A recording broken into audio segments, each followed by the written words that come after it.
In today's video, I've got a masterclass on slap tears. I put together my best content on slap tears and combined it all together. First part is what physical therapists need to know about slap tears. Next, we go over clinical examination. Third, we go over conservative care versus surgery. And lastly, we round it out with 6 keys to slap tear rehab. Let's do it. Oh, yeah. We're starting a series on slap tears. So we're kicking it off with kind of some basic background information on what PTs need to know about slap tears. Ooh, really nice. Should we get started on this? Let's get it going. Okay. All right. We'll kick it off here with just a little bit of definitions. So just a little background anatomy. We have our shoulder joint, which is a combination of the humerus and the glenoid. So that ball and socket joint. Encoding the glenoid is the labrum. And the labrum has a intimate attachment with the long head of the biceps tendon. So long head of the biceps tendon attaches up in the glenoid there. And because of that, I think we see this SLAP pathology. So the SLAP term was coined by Snyder and colleagues, I think in a paper from 1990. So what it stands for, SLAP, is a superior labral tear, anterior to posterior. So with that, you can have the labral tear with a little bit on the anterior portion or a little bit on the posterior portion or a little bit of both. And this classification system that Snyder came up with just helps to figure out what type of anatomy is implicated here. So for a type 1 slap tear, we have a fraying at the edge of the labrum, but our biceps tendon remains intact. And we'll have images of these on the next slide for people watching so you can see. But again, so a little fraying of the labrum, but the biceps anchor is still intact. Versus a type 2 slap tear, there's more fraying of the labrum, and instead of an intact biceps, the biceps tendon is no longer intact. And this can lead to some instability that you'll see a little bit more in a type 2 slap tear. Type 3 it's similar to a type 1, so the biceps tendon is intact, but instead of fraying of the labrum, we have a bucket handle tear of the labrum. And then a type 4 is also a bucket handle tear of the labrum, but there's also that detachment of the biceps tendon. So a little bit different with each one, but what we're thinking of is how much is the labrum impacted and how much is the biceps tendon impacted. And what you'll tend to see with that type 2 and type 4 is perhaps a little more instability with the loss of that biceps anchor. So what do you think about these, Dan? Obviously, I'm a big fan of slap tears, one of my favorite types of tears in the shoulder.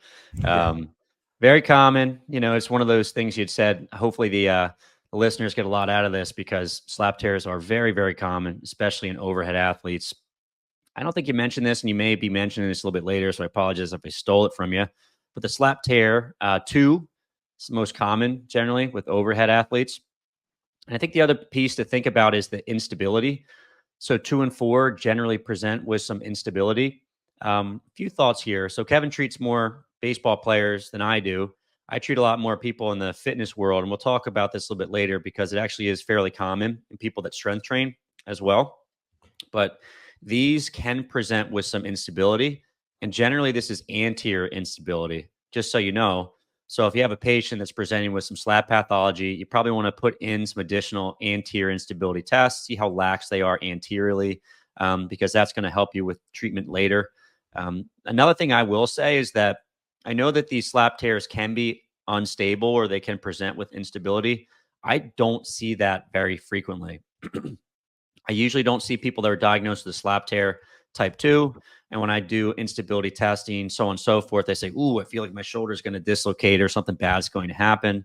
That's just personally been my experience. These tend to be a little bit more stable than other sorts of labral tears or instability diagnoses. I don't know if you come across that. Do you feel differently treating more baseball athletes, Kevin? No, I think that's accurate. I think the overhead athlete type avatar, so your baseball players, swimmers, or overhead weightlifters, I think they tend to have a lot of underlying hypermobility anyway. So I think sometimes we'll do a little joint play assessment and they feel very lax. They have a lot of translation at the glenohumeral joint, but it doesn't seem always to be correlated, like you said, with the slap tear. I usually see that more as maybe some mechanical symptoms or the anterior shoulder pain they might be presenting with, but a little less of that instability where, like you do the surprise test and they'd feel, all freaked out with that anterior apprehension. That's Dan's favorite test. Yeah, I Um, love it. I love yeah, it. Just dislocate that shoulder. Don't tell your patient you're going to do it either. yeah. That's a good one. Yeah, but I would agree with you. I don't usually see it presenting as a primarily instability. But I think these shoulders that I see them in tend to be more hypermobile anyway. So maybe it's just both things are true at once. To go along with today's video, I have a free evidence-based cheat sheet on slap tears. I'll get you up to date on all the literature on slap tears in under 10 minutes. We go over anatomy, prevalence, and risk factors for getting a slap tear. We go over the mechanisms of injury as well as a clinical presentation. We cover differential diagnosis as well as diagnosis. What are the best treatments for slap tears? Is surgery effective for a slap tear? And is physical therapy better than surgery for slap tears? Lastly, what are the return to sport rates for slap tears, both conservatively, so with physical therapy, versus getting a surgery, so either getting a biceps tenodesis or a slap repair? It's a 5-page PDF. It's 100% free. I'll leave a link in the description. Go ahead and click on that and download it and get back to this video. So here's just a quick image just showing the different types of slap tears I was just talking about if you're a visual learner. So again, that type 1, you have a frayed labrum, but you can see the biceps anchor is intact. Type 2, you have a little bit of a labral tear and the biceps anchor has torn. Type 3, you have that bucket handle tear and the biceps anchor remains intact. And then type 4, you have that bucket handle tear and the biceps anchor is no longer intact. And just another quick note on these is that you might come across, I remember learning in school and some of the articles we were looking at for this, talking about other types of slap tears. So they've tried to extend the classification system to include like a type 5, type 6, type 7. I think that's where it ended. But from my understanding, from what I was reading, it seems like the classification system most people stick with is this 1 through 4 from Snyder. I think the other ones you'll see, instead of calling it a type 2 slap tear with a Bankart tear, that's like one type of classification. I don't know if it's 5, 6, or 7, but it's usually some type of slap tear with a concomitant pathology. So you may see that, and then you can just look that up to see what your patient's dealing with. But the 1 through 4s are the ones that we'll see. And as Dan mentioned, type 2 is going to be the one that we're most likely to see in the clinic. I think it's definitely has the highest frequency that we'll see. Yeah. It was funny, Cam. We were just talking before we started filming the podcast, and it's funny how many things you forget over the course of your career. And like literally, like I've been treating slap tears for like over 10 years, but I still forget the different types. And I think that the first 4 maybe you should remember, but the other ones you can very easily look up. And you may see that diagnosis coming from a surgeon or something along those lines. Just make sure you check it out so you know what you're dealing with. But that's what I kind of saw too. They just basically, if you have a slap tear plus you have an anterior tear, that's like another type of slap tear. When really you just have 2 things, It's like, all right, if I have a slap tear plus like a rotator cuff tear and I have this, it'd be like a slap 23, Yeah. I just made that up. It's not true, but that's kind of how the next few types of slap tears go. Yeah. And one more thing before we move on, I have the image up here. So folks that do have slap pathology, and Kevin will talk about this in a little bit, they tend to have clicking and popping in the shoulder.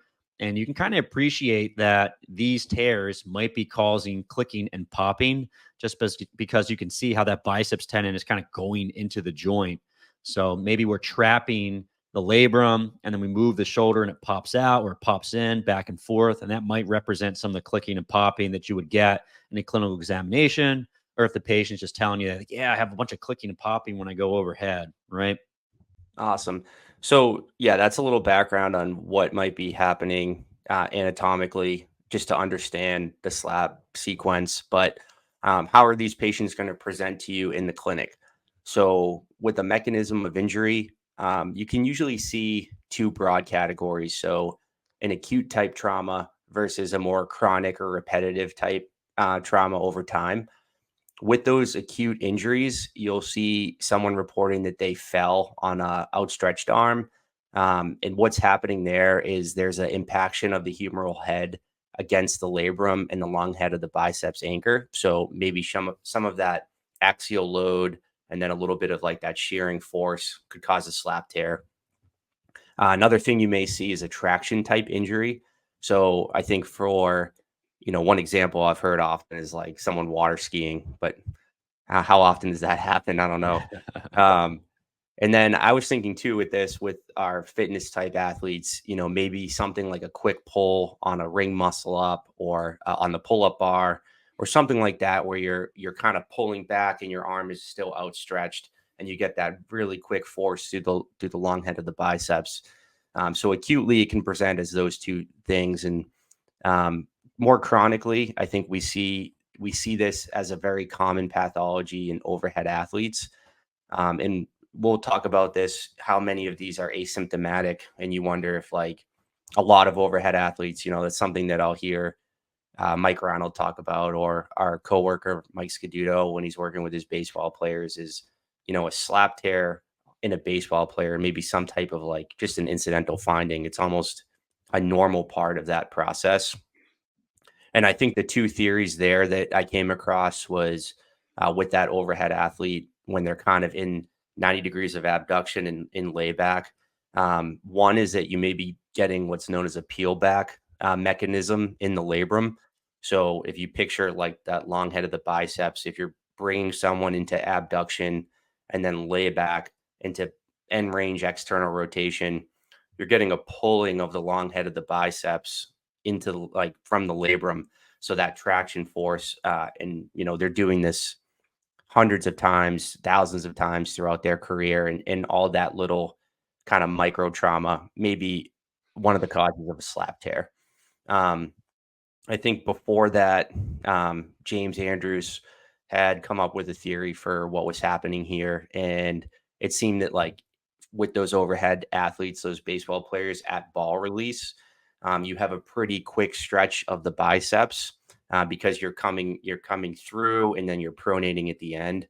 And stretching that biceps over time, that repetitive eccentric force may be another cause of a slap tear. So they have tried to look at this to see which one was maybe more common, and studies seem to be showing that that peel back mechanism, so that 90 degrees abduction and range external rotation, may be more damaging to the labrum in terms of how much force is going through the labrum versus that inline loading, which is more that eccentric force on the biceps when the arm is straight at ball release. So um, you can see with these overhead athletes, these forces are something they encounter very, very often. And, maybe it's just something that over time that labrum, it just doesn't handle and gets a little bit, damage to it. But whether that's normal or not is something we could talk about a little bit later. So I am getting ahead of myself a little bit, but a couple things. So subjectively, if you have a patient coming in, you can ask them, what part of throwing hurts? Is it layback? Is it your follow through? And that might end up giving you some ideas about what that mechanism of injury is. You can also use, apologize, frog just jumped in my throat. You can use special tests. And again, I'm getting ahead of myself. They're specific to where that mechanism of injury is. And I think that is probably relevant because you're going to have to rehab that person to get back to whatever position they can't tolerate initially. So I'd say that is layback. Then you probably need to do a bunch of exercises just to get really strong and stable in that position. If it's follow through, maybe you need to do different exercises for that. And again, getting ahead of myself a little bit, but I see slap pathology and biceps pathology a lot in the strength and fitness world. And these guys aren't throwing anything. You know what I mean? They're not maybe throwing barbells around, but it's a little bit different, right? You're not throwing a barbell like a baseball. So this mechanism of injury, you're like, well, how's it happening? And I got to tell you, I don't know. I'm just guessing. Years ago, I went to CrossFit HQ and we talked about potential mechanism from, let's say, a kipping pull up or pull ups in general, where you had mentioned this, right? So you have like a windsurfer or something, or someone who's being tugged. They have this traction-based injury. If I'm doing a lot of pull-ups, particularly end range, like kipping pull-up, arms really far behind you, you're abducted, externally rotated because of the movement.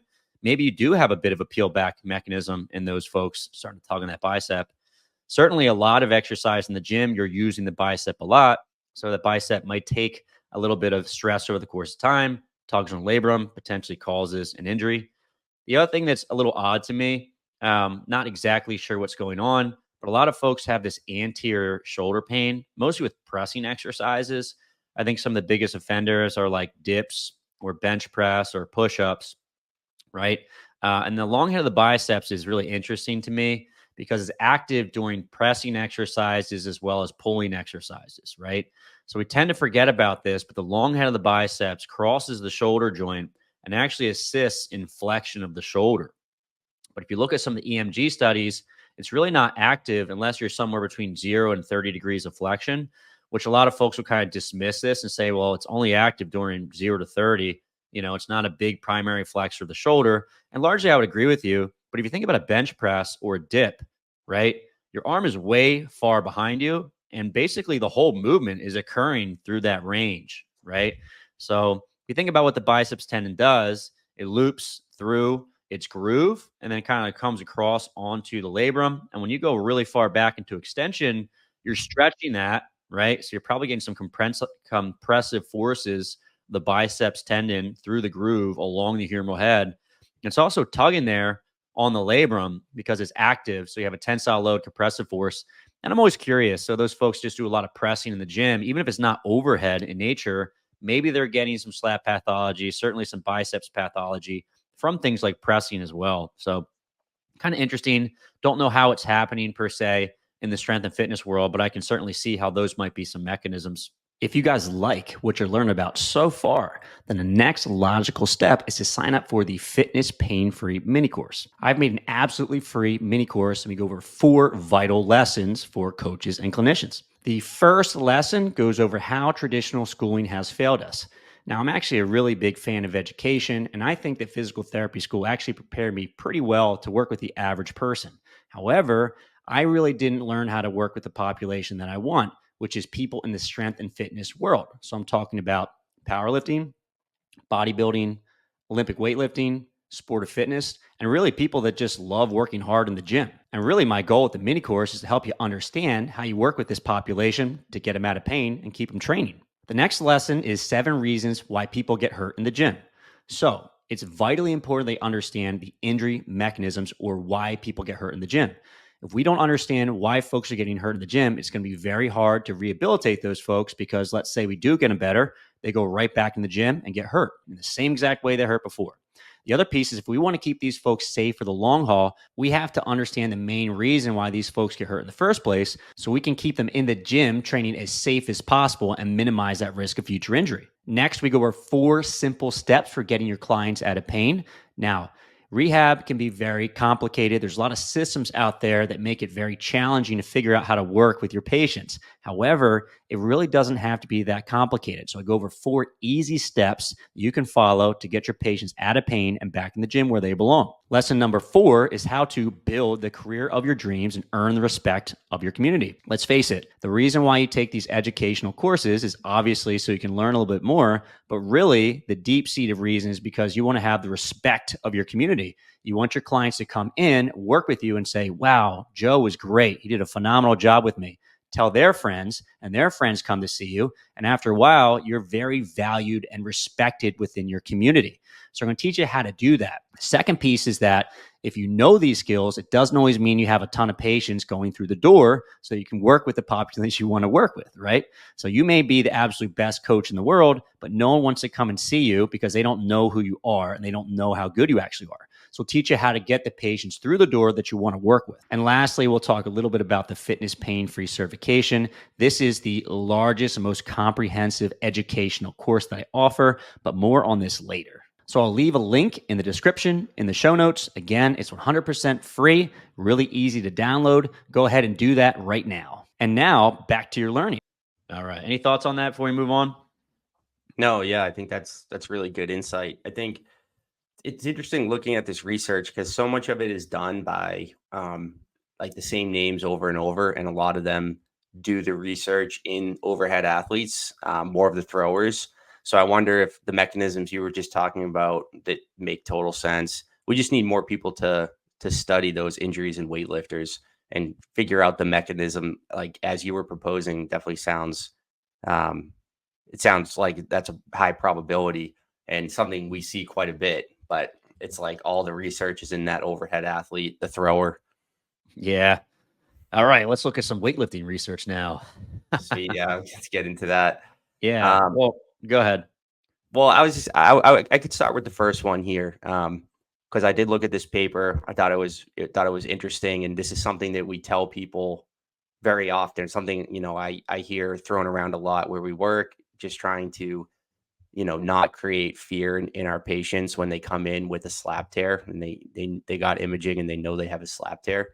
Um, so this paper by Schwartzberg in 2016, it looked at 53 asymptomatic adults between the ages of 45 and 60, and 75% of them had signs of a slap injury. And again, this is in asymptomatic people. So pretty interesting. And the authors concluded that this is probably just normal age-related changes. And then looking at the study a little further, I think they were saying that seemed independent of whether it was their dominant arm or not. It was also independent of if they had a physical job and independent of whether they threw or did an overhead sport for at least a year. So it's like you take all these folks who, you might attribute it to, oh, maybe they played baseball when they were younger, maybe they work as a laborer, but it seems independent of a lot of those things. So, maybe this is kind of like the degenerative disc of the lower back. And it's just something that we see very commonly as people get older. Um, so, yeah, I thought that was an interesting study. I think we kind of accept that rotator cuff pathology is age related, especially these partial thickness tears. And certainly you can get to the point where they turn to full thickness, it becomes a problem. But we kind of forget that slap tears are so common. We typically think of slap tears, I think in the PT community, as something that happens if you're a younger athlete, you're throwing a lot, you get a slap tear. And that certainly seems to be the case. We'll talk about those numbers in a bit, but it also seems to be a natural aging process. Like you said, people say it's kind of like wrinkles. So you may have some slap pathology as you age. My gut tells me that some of these probably do become symptomatic. It's not like everybody who has a slap tear doesn't have any pain. So I would still be on the lookout for a potential slap lesion in older folks, right? And it could be something that's generating some pain. But do keep in mind that a large percent of these are asymptomatic and it could potentially just be age related, right? So Just a quick thing I'll add to that is I think a lot of times people in my cohorts, so like a newer 5 years ish clinician or younger, might look at that and say to everyone, like you just said, everyone that comes in with a slap tear, even if they have, pretty significant shoulder pain, is, oh, this is a common age related thing. Don't worry too much about it. And they don't take it seriously enough. And it may be a significant source of that person's symptoms. So I think just because it's common and it's good to know that, but we still have to critically examine our patient and see if this is playing a role in their pain problem. Because the last thing you want is someone who does have a lot of pain coming from a slap tear, telling them, this is normal. You don't need PT. This is like normal age related stuff. So I think it definitely takes some nuance there to not overlook that, but also to know that it is common and it could be an incidental finding. So just something to pay attention to. I think that goes for a lot of image findings that we're seeing as more normal, not to just always dismiss it as, it is what it is. And I think also, I don't know if there's a lot of research that looks into, like with SLAP specifically, does that change over time? I'm not sure here. Does it get worse? Does it predispose you to something like osteoarthritis of the shoulder?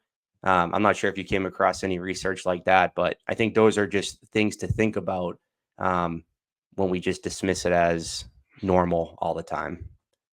yeah, and I think you're going to talk about this in a bit, but generally speaking, slap pathology is associated with rotator cuff pathology, right? So if you have a slap tear or the biceps tendon gets bad enough, I think you will see that tear, right? You get a little Popeye deformity potentially.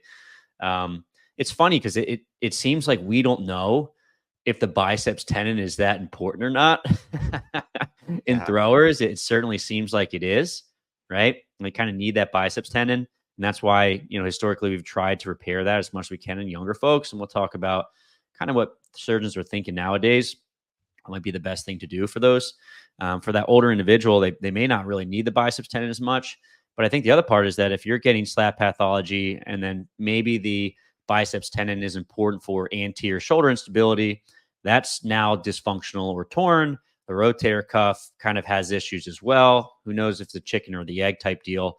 But if you're starting to see advanced pathology in rotator cuff, that's getting me a little bit concerned, right? Now I'm starting to think, okay, if this person has a full thickness cuff tear, massive cuff tear, and they're younger, if it's a chronic tear, like, I don't know, that's not good. And I think that person may have to think about surgery.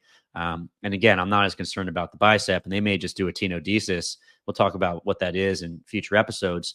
But the rotator cuff is important. It seems like the two are kind of connected together. So from at the very least, I think that it's important to think about the rotator cuff associated with the SLAP. All right, you ready for the next ones? Yes. Okay. So I know I had just said that I think that biceps tendon pathology is pretty common in weightlifters. I see it a lot. I work a lot with the local surgeons that do surgery for these folks. And I have to say, far and away, the most common injury or surgery is going to be biceps tenodesis. So I really do believe that biceps tendon is often involved in folks that just train hard in the gym, right? You have that anterior shoulder pain. You have some positive SLAP tests, positive biceps tendon tests, positive rotator cuff tests too. They kind of coexist, right? But I wanted to show you a few studies that are just kind of pointing at the idea that people in the strength and fitness world do get labral pathology. So Steinmetz in 2022, and I think we'll be talking a little bit more about that study in a minute. One of the main populations there were weightlifters. So they're getting surgery for SLAP repairs. And I couldn't tell whether or not these were Olympic weightlifters or people just like to train in the gym. But anecdotally, I've seen people with SLAP issues that are weightlifters in terms of Olympic weightlifting, and then also just people that like to train in the gym. So Carbone et al. In 2020 had a really cool study, and it was funny because they were just doing, it was basically to look at return to sport rates of CrossFitters, right, that had cuff pathology. So every person in the study had rotator cuff repair. However, it was something like 60% of those folks also had a biceps tenodesis procedure with it, right? So we are finding that SLAP pathology, and essentially they did the tenodesis if individuals had SLAP pathology, or if the surgeon deemed that the biceps tendon was degenerated enough that they felt like they would have to either snip it, tenotomy, or tenodesis. So for those folks, yes, there's certainly some SLAP pathology going on. And then Bernstorff in 2024. So I tried to find more recent articles. We're looking at MRIs of CrossFitters, and the most common pathologies were superior cuff injuries, lesions, so supraspinatus, as well as labral tears, so SLAP tears. So we are seeing in those populations as well. Is all I really wanted to say. Any thoughts on those, Kevin? No, that's good. Do you think, are your thoughts with and it'd be interesting to get a surgeon's perspective, but if they're doing a cuff repair and then they go in and they also do a biceps tenodesis, do you think that if someone has a SLAP tear that's pretty bad and the biceps tendon is pretty unstable, you think their thoughts are that repairing or doing the tenodesis will protect the rotator cuff repair? You wonder if that's why? It just, it's an interesting thing to think about. I wonder if they're just like seeing the pathology and they're thinking, well, we might as well clean this up while we're in there, or we think the biceps is contributing to their problem, or I wonder if it is playing a role in protecting the rotator cuff. It's kind of interesting. Yeah, I always say that I don't want to be a surgeon because they have to figure out what pathology they need to correct and which ones they just kind of leave in there. I think it depends on the surgeon. I work a lot with Dr. Rocket. He's the head surgeon for CrossFit headquarters. He's like the main medical guy at the CrossFit Games. And I always say that he hates biceps because he's constantly doing biceps tenodesis, and they do extremely well. We'll talk a little about those outcomes later. I think it's kind of like a home run with CrossFitters. We'll talk about the nuances with other athletes, but he is constantly, cutting the biceps tendon and reattaching it when folks have biceps kind of related pain or SLAP tears. And I've seen some other surgeons that they essentially look at an MRI, they do a clinical evaluation. They're like, okay, well, I think we need to repair the labrum, but we're going to leave the biceps tendon alone with the thought that, okay, we've kind of stabilized the joint a little bit. Maybe the biceps tendon will feel better.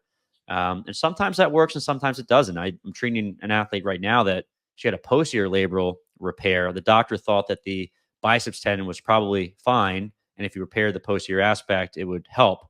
Unfortunately, it didn't. And she went back in and got a biceps tenodesis, and she did phenomenal. Right. Mm. So I think it's really tough for surgeons to know what to do. And theoretically, if you kind of repair the cuff, maybe it helps the biceps. But I think a lot of surgeons are just cutting the biceps anyway, just because depending on the individual. So if it's a baseball player, you probably want to think twice. But if it's an older individual, right, let's say over the age of 30, over the age of 40, potentially trying to get back to like fitness related activities or really not much, they're just sedentary. I think that they're just ensuring that they're getting rid of that pain generator, right? We know, I don't know, I use pain generators in quotations because as clinicians, we know it's a little more complicated than this tendon is irritated, and that's why you have pain. But a lot of docs will just cut it off anyway. So I think it's surgeon preference. And I also feel like the research is a little bit nebulous. So surgeons are kind of left to make their own decisions. I don't know. Long story. I don't know if that answered your question at all. So. No, that's good. I think, like you said, we'll talk about it, but it does seem like the tenodesis can be very successful in a certain population. So I almost wonder if they just figure, while we're in here, why not? They can, I'm sure they have better reasons than that, but why not? It is I haven't one used scissors yet. Give me the scissors. Let's do it. All right. So this was another interesting study. It was by Lansdowne in 2018. And again, we're looking at the prevalence of SLAP pathology with age, right? So if you're listening to this, I'll try to describe it a little bit, but obviously you can see it if you're watching the video version of the podcast. So around 45-ish% of folks less than the age of 35 years old have some sort of SLAP pathology. And keep in mind, so if you have a SLAP tear, like basically we talked about these more advanced versions of SLAP tears, right? It's not like everyone's presenting with a crazy SLAP pathology. This could just be like SLAP 1 type stuff, right? So it's not everyone here has a SLAP type 2. But around 45% of folks less than 35 years had SLAP pathology present. 35 to 60 years old, that creeps up just above 50%. 51 to 65 years old, it's close to 70%. Then greater than 65 years old, it's over 80%.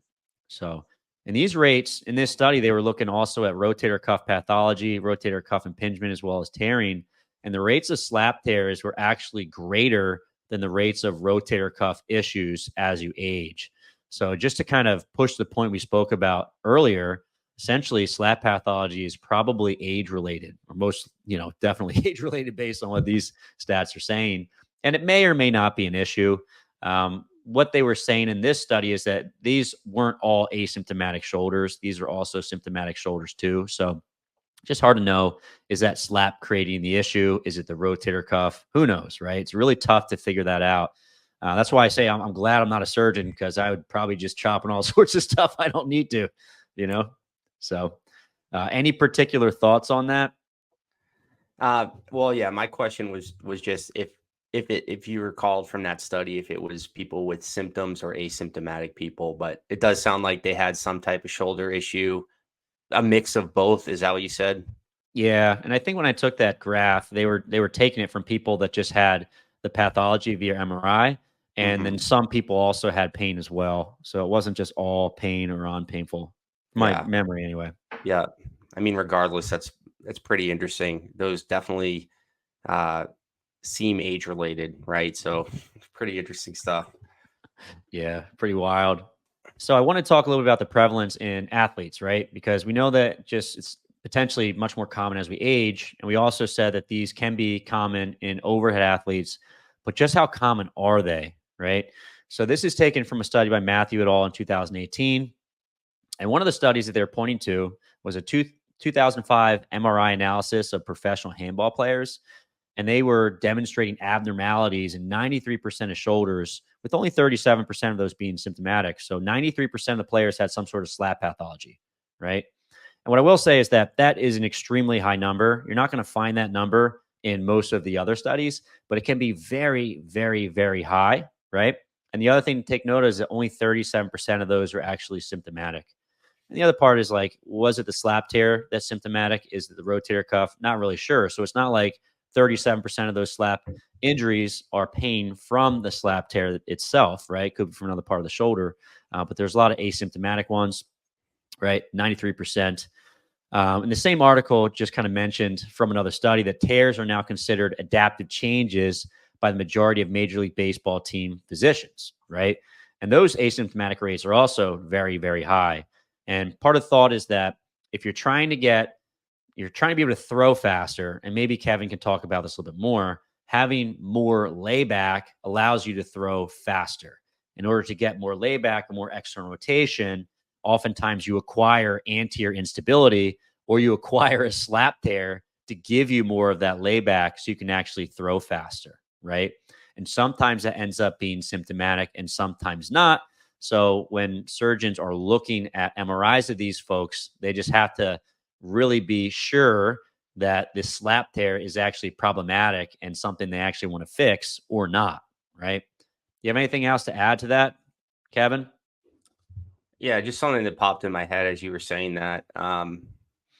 One of the things we see in younger athletes and our baseball players are they'll come in with anterior shoulder pain and maybe they've been following a weighted ball throwing program.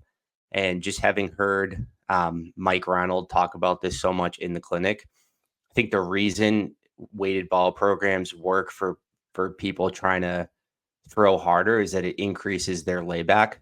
And it does it pretty acutely. So, he has a study that people could look up about weighted balls that was pretty interesting, but there are changes that occur right away.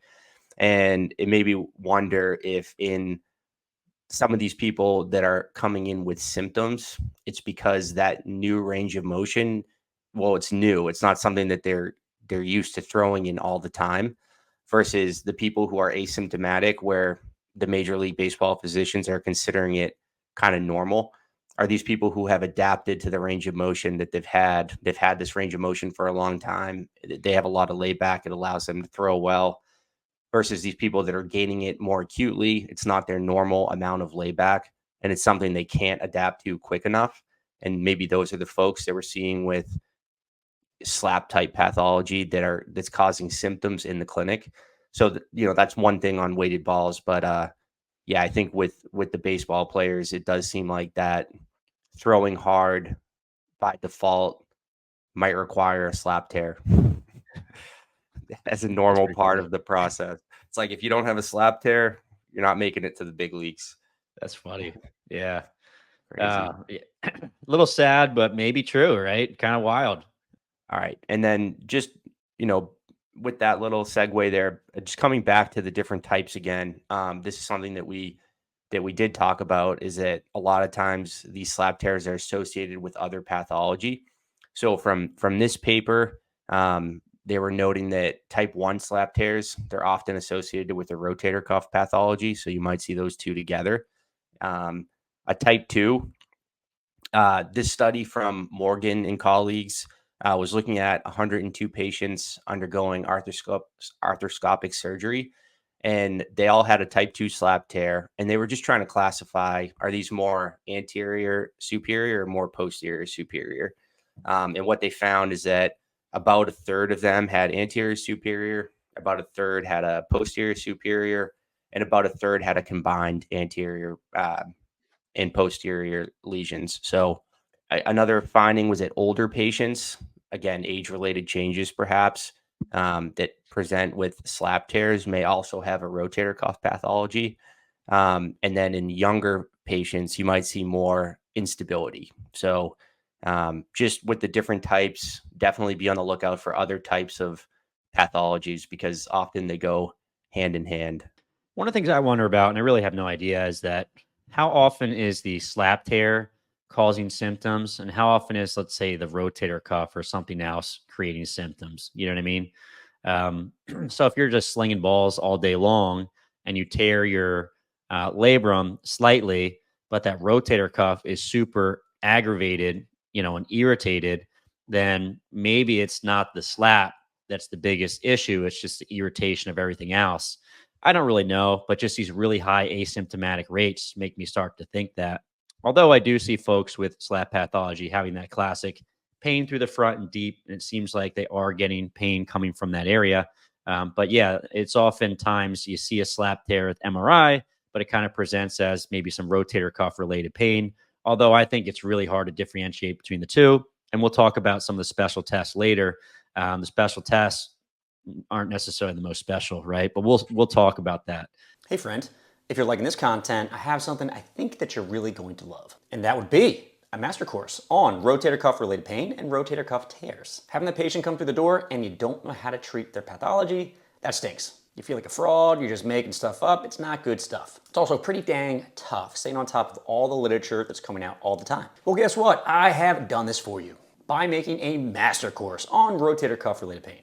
Well, what kind of stuff do you go over in this course? I've got an evidence-based guide. We go over diagnosis and special tests, my favorite beginner, intermediate, and advanced exercises, how to modify your patient's training in the gym so they can keep on working towards their goals and not hurt themselves more, my favorite evidence-based manual therapy techniques for these folks, case studies on how to treat non-op and post-op patients, as well as the exact rotator cuff related pain protocol that I give to my patients when they come to see me with this common issue. Now that sounds pretty good, Dan, but how much does this cost? How does $1 sound? Whoa, $1? That sounds crazy. Why is it so cheap? It's mostly because I don't know how to run a business, but I do know about the rotator cuff, and I'll teach you all about that. This all comes with a subscription to Fitness Pain for Insiders. It's $1 for a 1-week trial and $25 per month afterwards. However, you can cancel at any time. If you don't like it within the first 7 days, just tell me. I will cancel and refund for you. Plus, I have a lot of other really good courses in there as well. We have master courses for cervical radiculopathy, lumbar radicular pain, lateral ankle sprains, and what I'm working on next is, you guessed it, your favorite,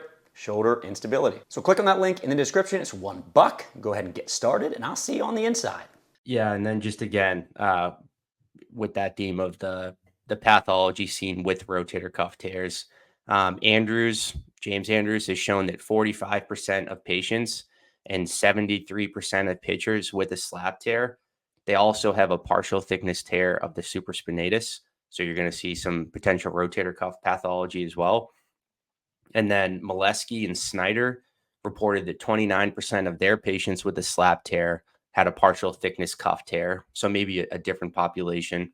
11% had a complete rotator cuff tear, and 22% had a bank heart lesion as well. So again, the multiple pathologies. And I remember this is something we spoke about with Lori Missioner, which is a great episode that people should go back and listen to. But she, similar to what you were just saying, is the shoulder is so unique, it seems like, in that very, very rarely is there one pain generator, right? It's like we're trying to figure out what's going on. There could be, 10 different things going on in this person's shoulder. So I think these studies just give insight into, if someone comes in with symptoms of a SLAP, or, you can expect there's probably some other things going on. And then obviously not treating the MRI, but trying to treat the person in front of you, but understanding that there could be a lot of other things going on. Yeah, it's funny. And I think this also came from Lori, is that we were having her define subacromial pain, right? People hate that term because I think that they tell it to patients, and I don't think it's necessarily that you tell patients the word subacromial pain and all of a sudden they get scared. I think it's that someone along the line told them that their chromium gave them their pain. And now when you use the term subacromial pain, they get fixated on the chromium being the problem. Obviously, we know that the chromium is not the be-all, end-all. There's a lot of other factors that may potentially be related to the reason why people get cuff pathology. But she even lumped SLAP tears into subacromial pain. And essentially, yes, the biceps tendon and then the labrum, where it inserts into, is underneath of the acromion. So by definition, it kind of fits. But I think the other thing she was kind of getting at is that as long as there's not a lot of instability with that SLAP tear, it's generally treated very similarly.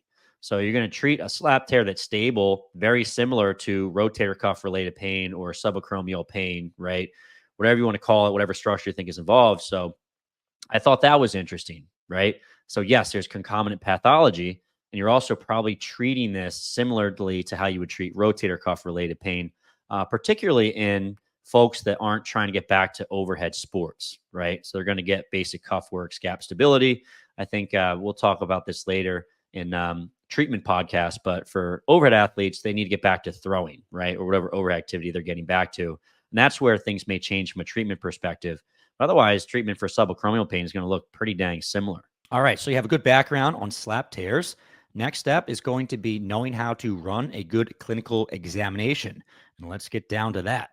So get us going, Kevin. What do we need to know about SLAP tears here?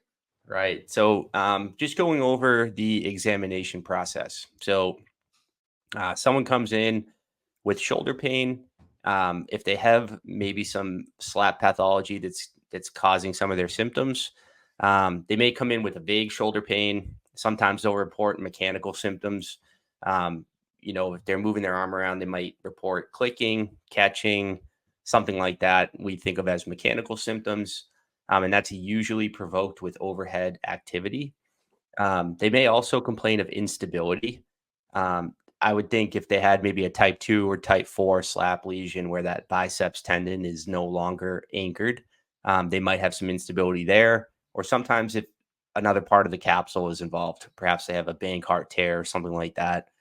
So you want to be on the lookout for instability. And if the cuff is involved, like we've talked about in a previous podcast, they may just come in with shoulder pain or weakness. Just with that alone, we can't rule out a potential SLAP tear. So you want to get a good history from the person. Was there any mechanism of injury? Did they fall on an outstretched arm? Was there a traction type injury? Anything like that to give a little insight into what pathology they're dealing with. And I think that's going to help guide our special tests, which we'll talk about. And like any shoulder examination, we want to clear the cervical spine. We want to check for neurosymptoms. So if someone did have a fall or a significant traction type injury, we want to make sure that they didn't have any damage to the suprascapular nerve.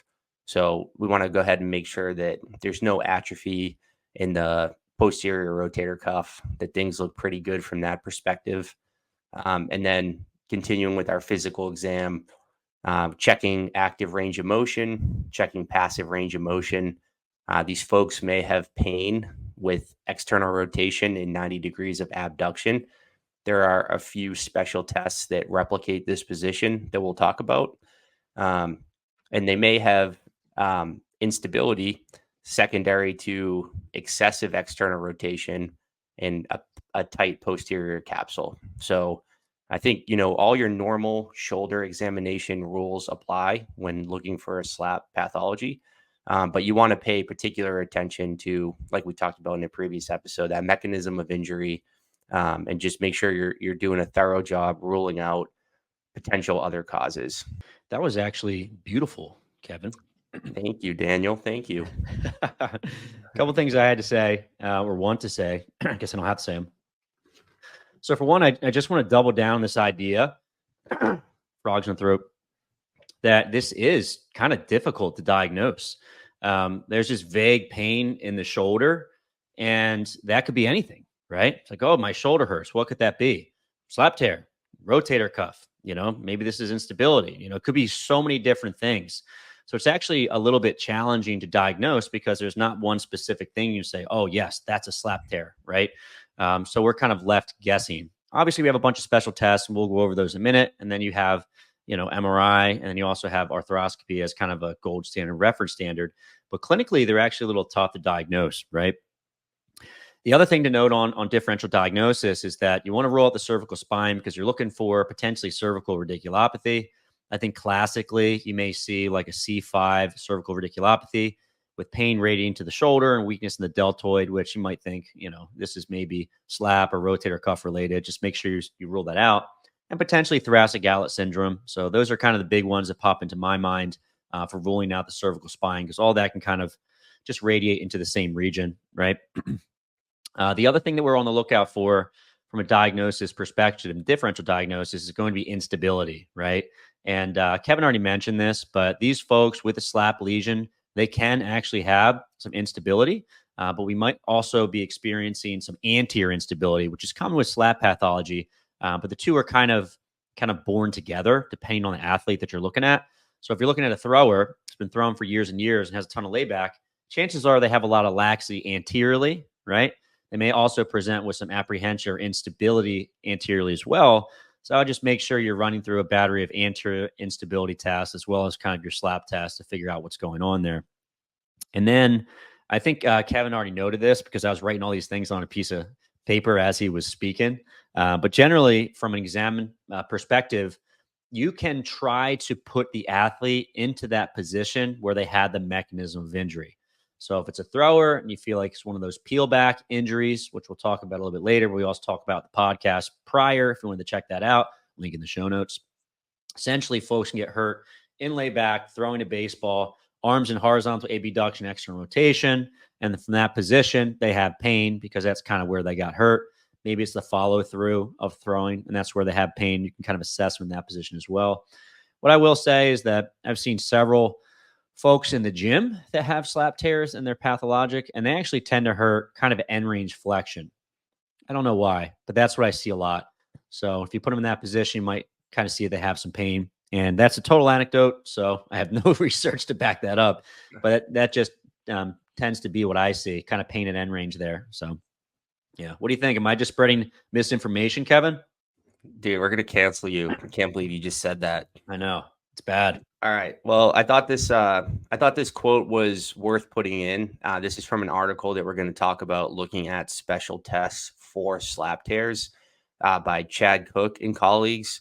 So the quote is, in addition, others have suggested that the diagnosis is difficult because there are no unique clinical findings associated with SLAP lesions and because the condition is frequently associated with concomitant shoulder injuries such as degenerative joint disease or probably arthritis, impingement, rotator cuff tears, and other soft tissue related injuries. So I think this speaks to something we've talked about, especially in the prior podcast, link in the show notes, that a lot of times with these SLAP tears, there are a lot of other things going on. So when we have a test that's trying to isolate a SLAP tear, that's going to be very challenging because we're probably going to get a lot of false positives or false negatives, false positives in these types of situations because a lot of other things could be at play. So this was just a quote that I think would be nice to keep in mind when you're getting certain results on special tests for SLAP tears, just understanding that there could be a lot of other things going on in the shoulder. Yeah, I think that's confusing a little bit, probably more so to new grads and early career professionals, because we kind of want to have a diagnosis for the patient, right? Because that'll kind of help guide our treatment, or maybe we feel like we need that. But I oftentimes don't think you do, right? So if someone has a SLAP lesion and maybe they present with some instability, just treat what you find. Like what's limited, what's painful, what do we need to improve upon, right? So despite there being this kind of nebulous diagnosis, I think you simply treat what you end up finding in your clinical examination. All right. Yeah. So this is the study that I was just referencing that we're going to dive into a little bit. So it appeared in the Journal of Shoulder and Elbow Surgery in 2012. And it's the diagnostic accuracy of 5 orthopedic clinical tests for the diagnosis of SLAP lesions. And the lead author on this was Chad Cook. Good old Chad. I think he puts out a lot of good stuff. I like Chad Cook, especially when he's talking about the mechanisms of manual therapy. So good. People should check that stuff out. But I'm a Chad Cook fan too. I like Chad. Yep. And all the Duke students we get at Champion are so good too. So yeah, great. Duke's got a really good teachers there. Oh my God. God. Yeah. They're that professors. That was what a word I was looking for. Yeah. My brain is gone. I should have had a sardines this morning. Oh, dude. Yeah. Mike Ryman too. Yeah. Solid. Their staff is loaded. Great staff loaded. That's another good word that I forgot. Yeah. Maybe I should edit this out. Go ahead, man. I like it. All right. So in terms of the paper, the objective with this paper was to determine if any SLAP special test is accurate at the diagnosis compared to the gold standard, which for them was arthroscopy. So the study design was a prospective case-based, case-control design. So essentially what that means is that these patients were going into a clinic. They had to consent to a full evaluation and understand that they may undergo an arthroscopic surgery. That word kills me. Anyway, so they all gave their consent with that, and there were 87 participants who underwent a full exam in addition to 5 special tests for SLAP tears. These included the O'Brien's compression test, the biceps load 2 test, the dynamic labral shear test, the speeds test, and the labral tension test. If the physician who was performing the exam and the special tests felt that it warranted an MRI, they proceeded to do an MRI. And then from that, they also said, okay, how many of these folks are good candidates for surgery? So it's not like they were just signing up for a surgery. They had to go through all this criteria, and the physician had to determine, is this someone who is a candidate for surgery? And then they would go in and they would do the arthroscopic surgery, and they were trying to compare how many of these folks in surgery are actually presenting with a type of SLAP tear versus what we predicted based on our special testing. So trying to get some accuracy for that. Nice. Looks like it's going to be a good study. We'll see the Pretty results good in a second. design. Yep. I just wanted to say that I did a video. I think it should be up next week. So it should be up by the time this podcast is released as well. Link in the show notes. And essentially, I went over all of these special tests for anterior instability. I put sensitivities and specificities, not from this paper, but from a more recent paper in 2023 that I'm also going to talk about as well. So if you forget the test, if you want to see them again, you'll have access to that so you can check it out. After they went through all that clinical procedure, there were 55 participants who had SLAP tears confirmed from the arthroscopy. So the frequency, just when they were diving into this to figure out a little additional information, we talk about in PT, we probably see type 2 SLAP tears most frequently. So in this study, 24 of the 55 had a type 1 SLAP tear, 27 had a type 2 SLAP tear, 0 had type 3, and 4 had a type 4 SLAP tear. So the results that the authors talked about was that none of the 5 standalone tests or a combo, so when adding the tests together in this study, accurately predicted SLAP tears during surgery. The tests, they showed minimal to no diagnostic value for a SLAP lesion.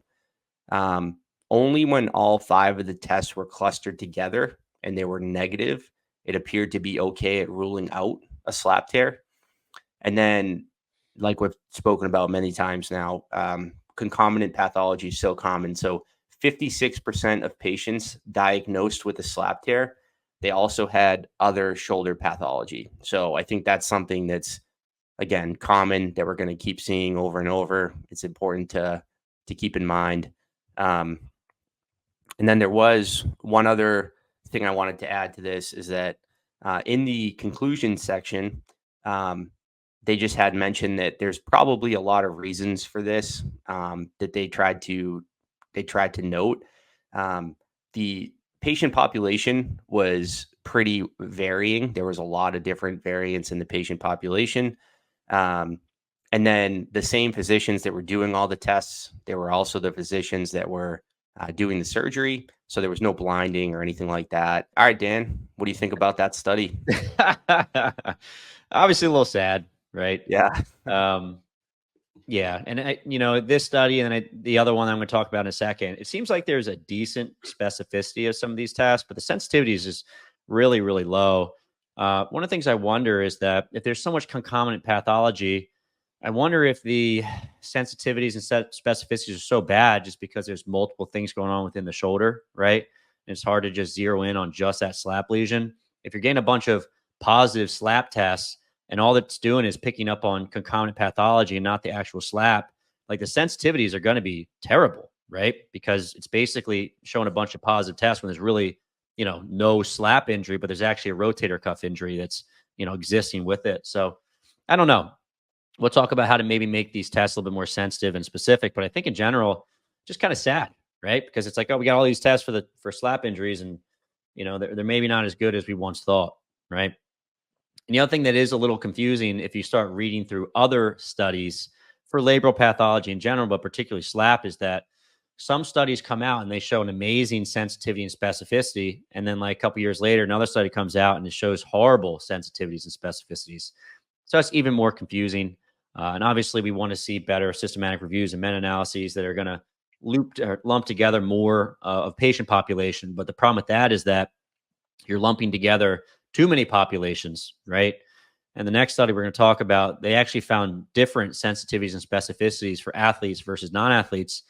And we spoke about this in the last podcast, but essentially your mechanisms of injury are very different from population to population. So you're probably going to expect a special test designed for one mechanism of injury to have a good sensitivity and specificity, but a terrible sensitivity and specificity for a different mechanism of injury. So, I think take these numbers with a grain of salt. I would love to see more research in the future that looks at mechanism specific special tests and then see if it actually truly has a poor sensitivity and specificity, right? But I don't know of any, particular studies that did this. If anything, they're just lumping everything together. And that makes Mike Reinhold mad because he's like, well, it just shows these tests are not good, but really of course it's not going to be good, right? You got all this concomitant pathology, different populations, different mechanisms of injury. Of course, that's what you're going to see. Well, this is a study I was noting about. It's called Physical Examination Maneuvers for SLAP Lesions, a systematic review and meta-analysis of individual and combination of maneuvers from Dean et al. This was American Journal of Sports Medicine 2023. So good journal and up to date. And I thought it was a decent study to look at. That was a little more recent to see if things have changed, right, since that Cook article. They included 18 studies, and the reference standard was arthroscopy, which I think is good because that's pretty much the gold standard. You're seeing that SLAP lesion there. MRIs aren't always the best. And a lot of prior studies, and you see this as well in the rotator cuff, they'll use MRI as a gold standard when it probably isn't. But arthroscopy is considered to be that gold standard. So they use that as the reference standard. And what was interesting about this study is they looked at all of these tests in series as well as in parallel. So basically having tests in series means that let's say you have 3 tests. And if they're all positive, then there's a particular sensitivity and specificity for that. And then tests in parallel, you only need one of those tests to be positive in a battery, right? Let's say you have 3 special tests for a SLAP tear, and just one of those is positive. You have a certain sensitivity and specificity for that, right? And similar to what Kevin was speaking about earlier, the sensitivities and specificities weren't great. I think a major takeaway is that the specificities were much better than the sensitivities. So kind of to Chad Cook's points, kind of like, well, these are all bad, but particularly bad with the sensitivities. Like some of the sensitivities are like down to 10%, right? It's like really, really bad, But using the tests in series and tests in parallel, the sensitivities and specificities went up quite a bit, right?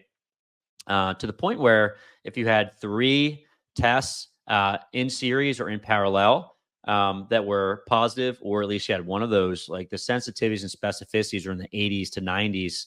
And unfortunately, this is not an open access article. So I wish I could just show you all the information, but I know that we can't. But what I will say is that the most sensitive combination of tests were the O'Brien and Crank test combo. And then the sensitivity in series and parallel, I think in series was 77%. The most specific test was Jurgensen and anterior slide test combo. And then that test in parallel was 97.8%. So at least in this study, which included a lot of other studies, obviously, right? When you start to put these tests together, we can get some better sensitivities and specificities, despite, like we said previously, different populations, different mechanisms of injury, different ages. All of these are going to mess up your sensitivities and specificities. But if we start combining them, we start to get some better numbers there from a sensitivity and specificity standpoint. What are your thoughts there, Kevin? Yeah, I think it just speaks to like something that I hear you talk about a lot is that some study will come out that shows something interesting, but let's wait to see it replicated, or let's wait for future studies. And I think I've definitely been guilty of finding a study that says something really interesting, and then I just reference that study. But there's a lot of other ones out there that could show some different findings. And I think when a study comes out that seems interesting or seems exciting, we have to wait for it to be replicated, because one study, we can't hang our hat on that. So I think this study that you just went over, yeah, it does give a little more confidence in some of our special tests, perhaps, than the previous study that I had talked about. And I think we'll summarize all of this in kind of a proposed way from Kevin Wilk and Mike Reinold about thinking about the mechanism when selecting your special tests. But I think, like you said, there's definitely more research that needs to be done. And when we find a paper with certain findings, let's wait and see how it pans out. If it's replicated in the future, if there's more studies talking about special tests, then, we can kind of piece together all those studies and take the best parts of all of them, rather than looking at just the study I had looked at that a lot of people would look at and say special tests are dumb and we shouldn't do them anymore, and they're not special. Yeah, that's true. It's like that old saying, like, fool me once, shame on you. Fool me twice, shame on me. I think it was the Thessaly's test when I was in school, like over a decade ago, that I learned.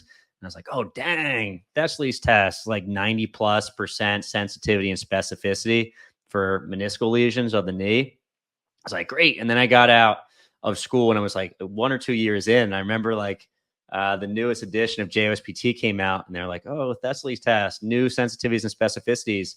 And it was like 10% sensitivity and specificity. I'm like, what the heck? This doesn't make any sense whatsoever. And I'm like, do I even do this test anymore? You got to throw that in the garbage. And I think it was the O'Brien's test as well. It came out at first. It's like tremendous sensitivity and specificity.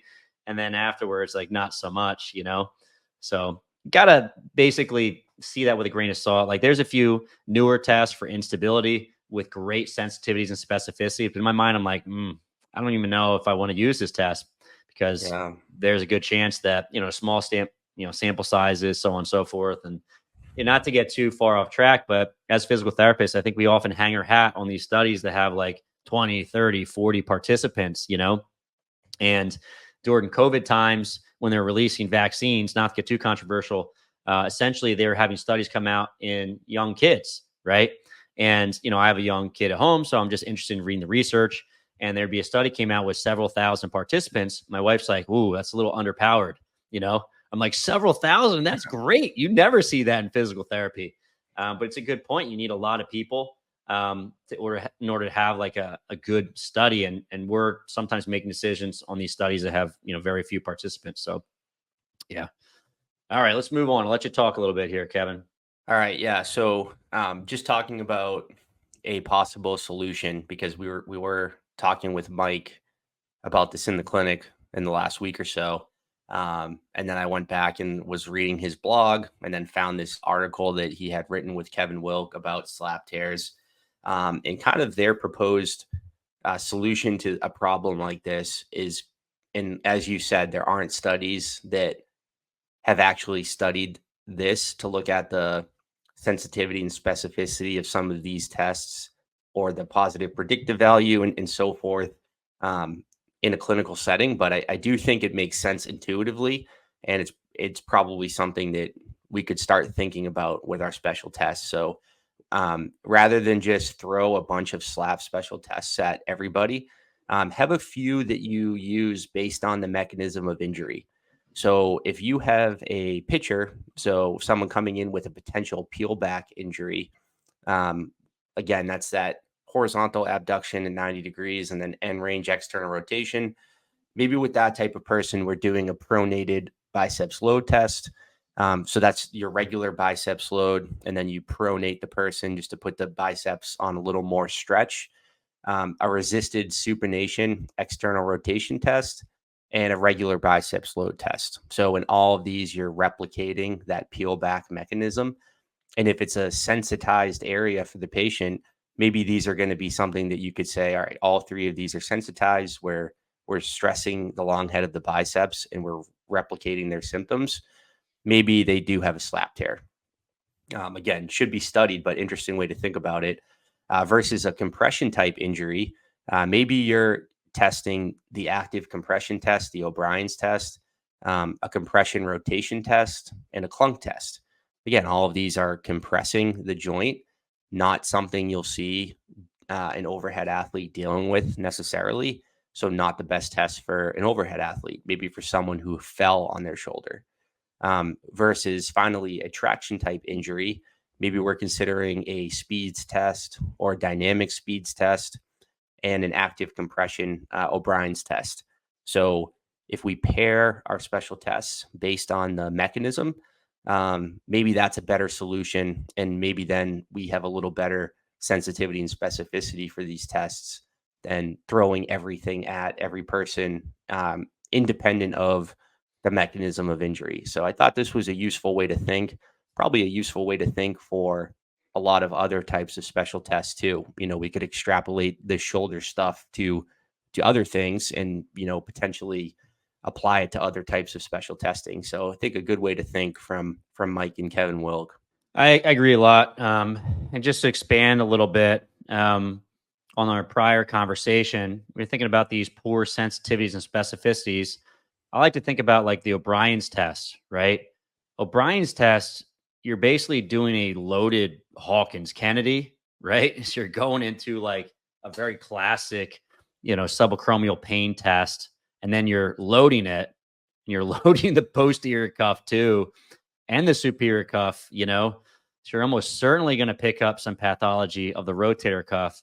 The other piece, and there's been some published research about this, is you're probably picking up posterior inferior instability with this test because you're going to that same exact place.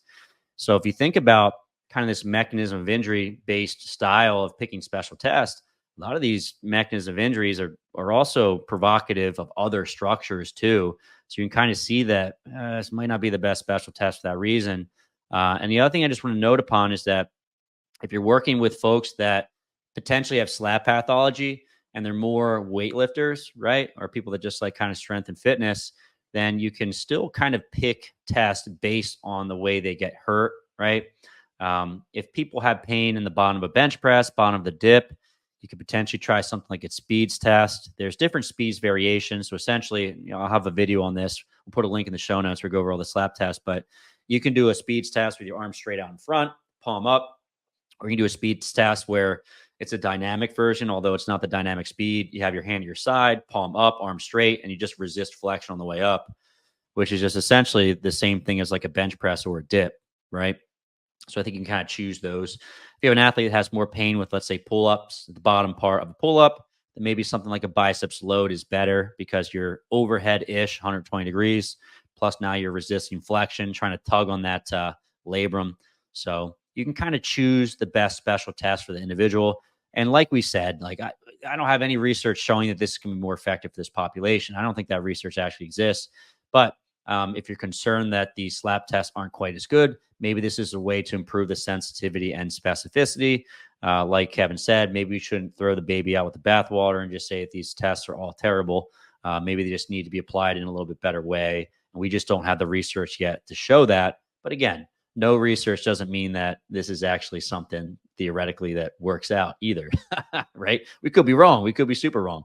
But that's just kind of what happens. We experiment and then we test it and then, we see if we're actually right or not. Yeah, Dan, I think you made some good points there. One thing I just wanted to say is if we take a step back and think about why are we doing these special tests, right? Someone comes in, we're trying to figure out potentially what structures are involved. We know in the shoulder that there's a lot of pathology that could be present at the same time. So I would say for me, I'm thinking about these as when I see someone come in, is this someone I have to refer to a surgeon, or is this someone I can just look at their symptoms, find out what's sensitized and treat them in the clinic? And whether I'm 100% confident they have a SLAP tear or a rotator cuff tendinopathy plus a SLAP tear or something else going on, subacromial shoulder pain, I'm not going to treat them very differently. I know we talked about this a little bit, but this information, you don't have to go crazy trying to figure out, is this a SLAP and what else is involved? I mean, that's good to know. And I think the more we know, the better. But we're at the end of the day, we're treating the patient in front of us and based on how they're presenting.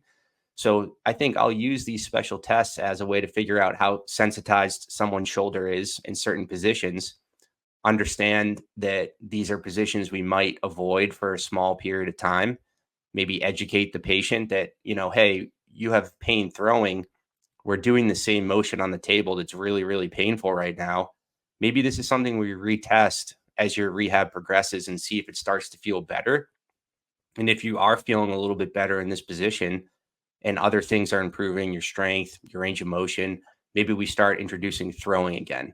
So we'll talk about treatment eventually, but I think these special tests, it's not making or breaking your treatment, but it's just more information you can gather. And personally too, I think with my patients, if I think they have a slap tear, if they're not asking me what I think is happening, I'm not going to tell them, well, hey, you tested positive on these 3 tests. I think you have a slap tear in your shoulder, because people don't know what to make of that. I think a lot of times we take for granted how much we know, and we know it's not that big a deal for a lot of people if they're not presenting like they need to see a surgeon. So I think that's just a little bit of that's stuff I want people to think about when going through these tests, is just still be careful about how you're interpreting it to the patient, and just know that it's, in most cases with a slap tear, it's probably not going to change our treatment so much. We're still going to do all our normal treatment, and maybe we can come back and look at the tests over time and see if they're improving or not. Yeah, that's great. The other day I had a SLAP patient come in, and I actually didn't know what type of labral injury they had because they had been to the doctor and the doctor told them they had a labral injury. I thought it was a SLAP test, and I was just going over all the literature on different types of instability special tests, right? So in my mind, I was like, I'm going to try to figure out what's going on. And I did way too many special tests. At the end of the day, I was like, I'm just aggravating this guy's shoulder for no reason. And the treatment's not going to change that much. So to your point, you don't have to go crazy. We don't even know exactly what's going on, especially if there's no instability there, right? Choose a couple tests. And if you can't necessarily differentiate between rotator cuff related pain and or SLAP pathology, as long as there's no medical red flags, just start treating it, right? You don't have to worry too much about that exact diagnosis. Okay, you're pretty sure that your patient has a SLAP tear. You're not sure what the next steps. Should you send the patient to a surgeon for a surgical consult, potentially get surgery, or should you start with conservative management? In the next lesson, we're going to go over what are the pros and cons of each, so you can make the best decision with your patient. So we're going over surgical versus non-surgical management for SLAP tears. So something that would be good for PTs to know. And we thought this was a pretty good paper by Steinmetz et al. And it was published in 2022, excuse me. And the title was Return to Play Following Non-Surgical Management of Superior Labrum Anterior Posterior Tears, a systematic review. So first paper, non-surgical management. This seems juicy. I cannot wait for you to dig into this one. All right. So just a little bit about the methods. It was a systematic review, and they were following the PRISMA guidelines for development. And they were analyzing return to play rates. And then I think that often gets overlooked when we talk about return to play is returning to your previous level of performance. So that's another interesting thing they were looking at, because to get back to CrossFit or to get back to baseball or whatever sport that you love is one thing, but to get back to it at your previous level is obviously the goal. Previous level or better, right? I think getting back and just participating definitely lets a lot of people down. So I thought this was really cool that they were looking at both things. I think that's really important because I think we all pat ourselves on the back when we say like, oh, this surgical repair had a 80% return to sport rate, but are they actually returning at the same level that they want to? And the thing you'll also see in some of our medical literature, and this is in the rotator cuffs, I won't give away some of the stuff we're going to go over in a minute, is that what happens is that the return to sport at previous level is higher in individuals that aren't getting back to that high of a level of competitive play. So if you're a professional pitcher and you have a rotator cuff repair, the chances of you getting back to sport at the same level are going to be lower than if you have a rotator cuff repair and you're 60 years old and trying to get back to soccer. You know what I mean? So what you will see sometimes in medical literature is that the higher level of competition you want to get back to, the worse your chances of getting back at that same level. So I think it's really important as physical therapists that when we're trying to give our patients some advice on whether or not they should get a surgery, we have to talk about this. It's like, okay, well, your return to sport rates are X, but there's actually a good chance you might not be playing at the same level. Are you okay with that risk? Right. And I think with the SLAP tears, and we'll talk about this in a little bit, is that they actually tend to do pretty decent with just conservative treatment. So it's not like you get a SLAP tear and your shoulder's back to 100%, right? And we may actually be able to do a pretty good job just conservatively. So again, important for the physical therapist to think about this and just know both ends of the spectrum in terms of like what's to be expected, conservative versus surgical management. I don't know if it's the ends of the spectrum make any sense, but we're going with it today. Awesome. So a little background about this systematic review. They included 5 studies with a total of 244 athletes, and they were a relatively younger population. So the age range was between 22 and 38 years old. For a diagnosis, they had to have an MRI, which showed a SLAP tear and or a positive clinical exam finding. So the clinical exam finding that they used was a positive active compression test. So that positive O'Brien's test, a compression rotation test, a biceps load test, and or tenderness over the bicipital groove. So we did talk about some of the challenges with special tests in a previous episode. Check the show notes. Show notes. But I think it's the best we can do for these types of studies. So just understand that that is a limitation of the study, but it's something that we have to roll with in terms of the diagnosis. So the most common that the authors noted for a type of SLAP tear was type 2, like we've talked about.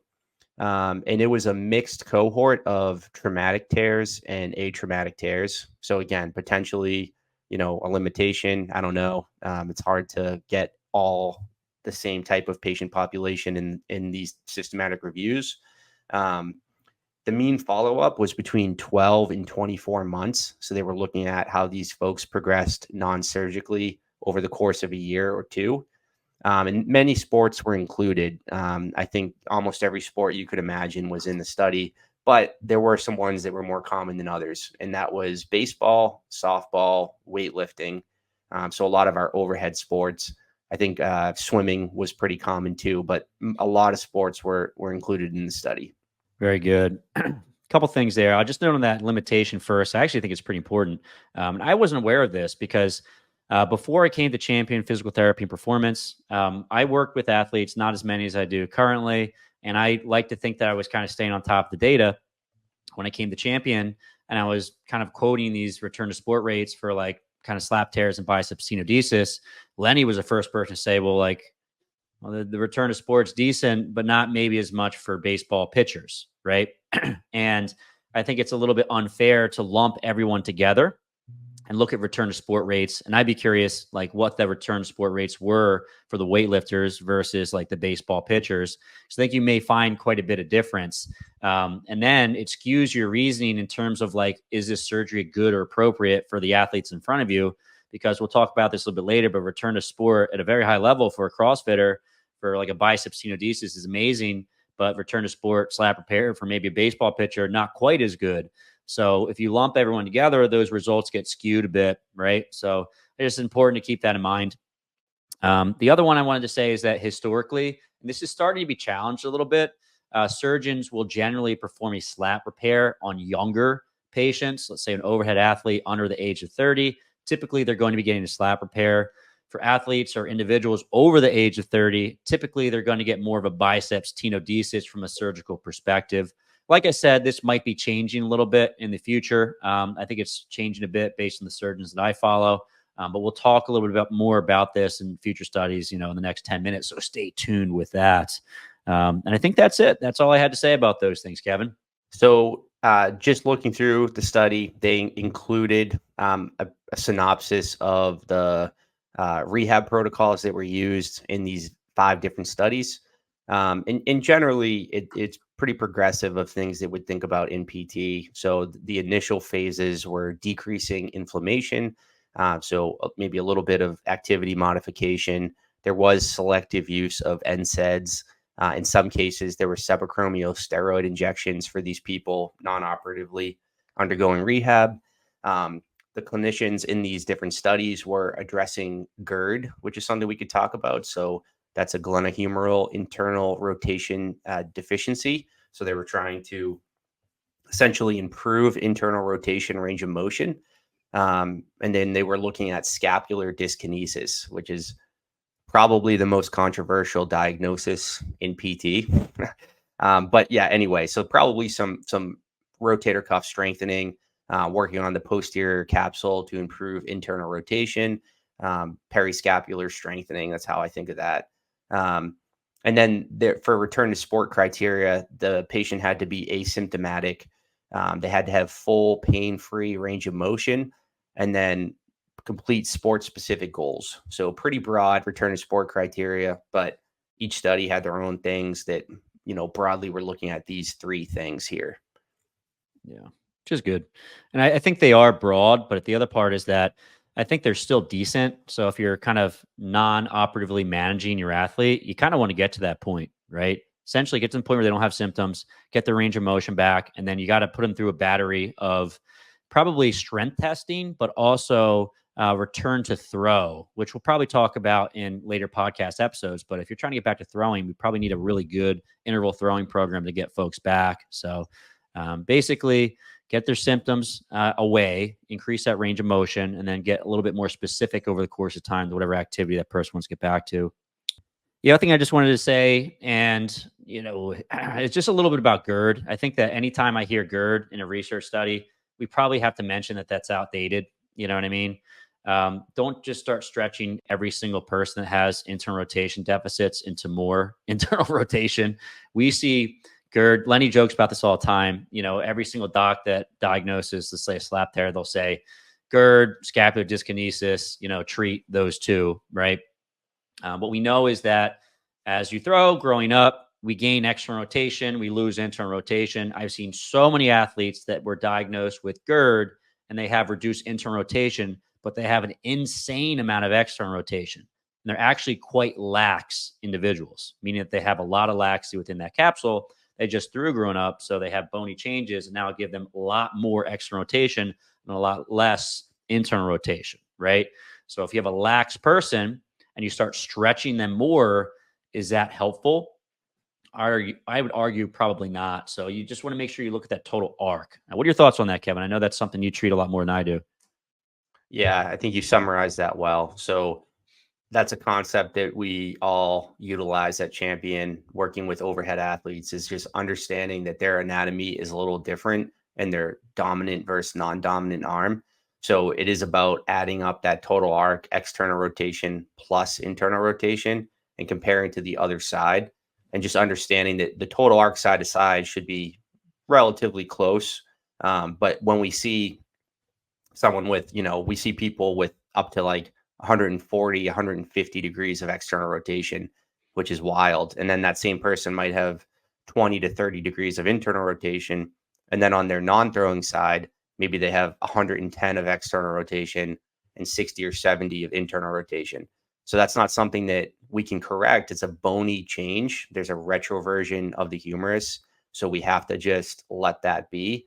And, working on soft tissue work with these people might be helpful, but stretching, particularly the one that people would use in the past is that sleeper stretch to improve internal rotation. That's probably something that's just going to irritate these folks because it's not range of motion that they have available, and it's not something that stretching is going to improve. So that's an important concept to keep in mind. Yeah.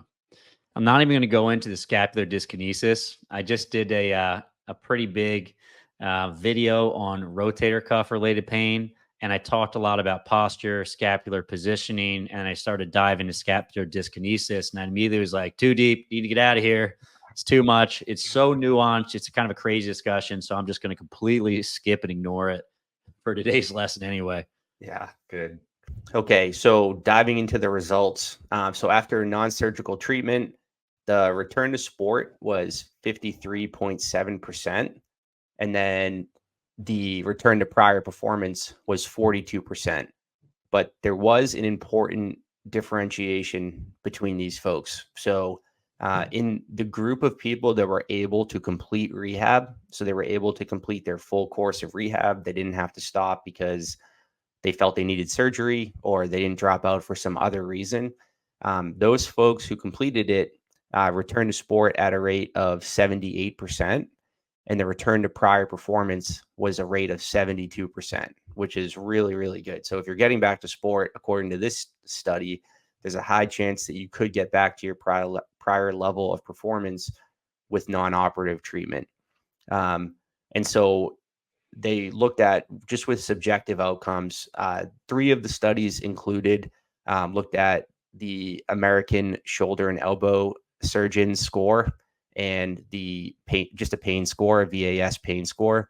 And with those as well, they showed significant improvement pre and post treatment. So, completing your rehab seems to be super important. And I think if you do, there's a pretty good chance that you could get back to the sport you want at the level you want.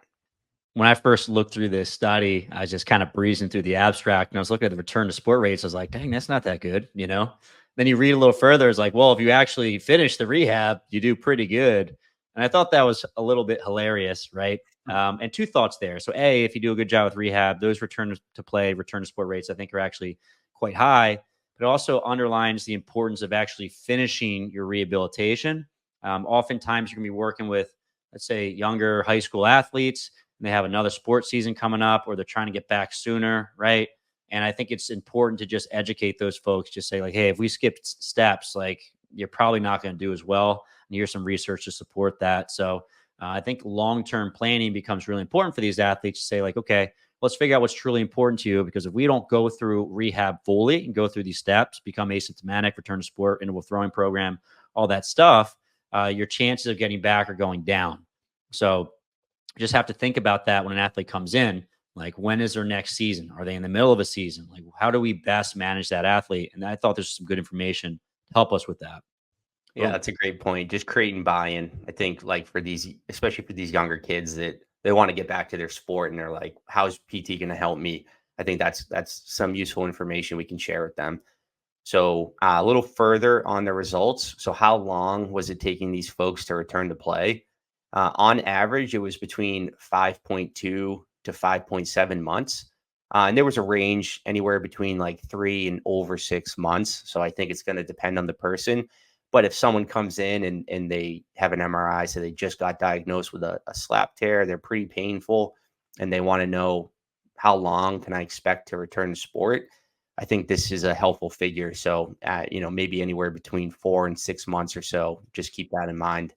Um, and for those people who completed rehab, what was the average visit number? So, in this particular review, combining those studies, the average visit number was 20, and there was a range between 8 and 28. So, I think that's going to depend on the individual and that type of thing, but it's something that I think they need to be prepared to put some work in for. That's how I read that. It's not something that's going to get better with one visit and education. For most folks, they're probably going to need to come in and see you for a while and get a really good program. Um, what were the factors that predicted a failure of non-op rehab? So they tried to look at this a little bit. One study showed that playing overhead sports was something that could make returning more challenging.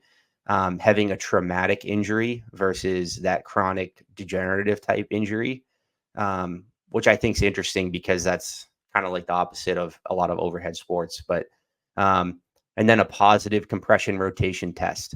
One study showed if you have a concomitant tear of your rotator cuff, that was more challenging for getting back from non-op rehab. And one study showed being an older age. So if you're a 25-year-old pitcher, it might be a little more challenging for you to get back than a pitcher who's 18 or 19 years old. Being a pitcher was more challenging to get back versus a position player. A longer career, which goes along with age, a longer symptom duration, again, which probably goes on along with age. and a concomitant cuff tear or a Bennett's lesion. So just some other factors to predict, to help your decision making. You have someone come in with, they're older, they're a pitcher, they've had a long career. Maybe they didn't have a slap tear in the past and this is new. Maybe that's someone who this will be challenging for. But I think regardless of these are things to keep in mind. But you can go ahead and try the non-op rehab and see where it takes you. And some of those were a little sad, if you're an overhead athlete, probably going to do a little worse. If you're a pitcher, probably going to do a little worse.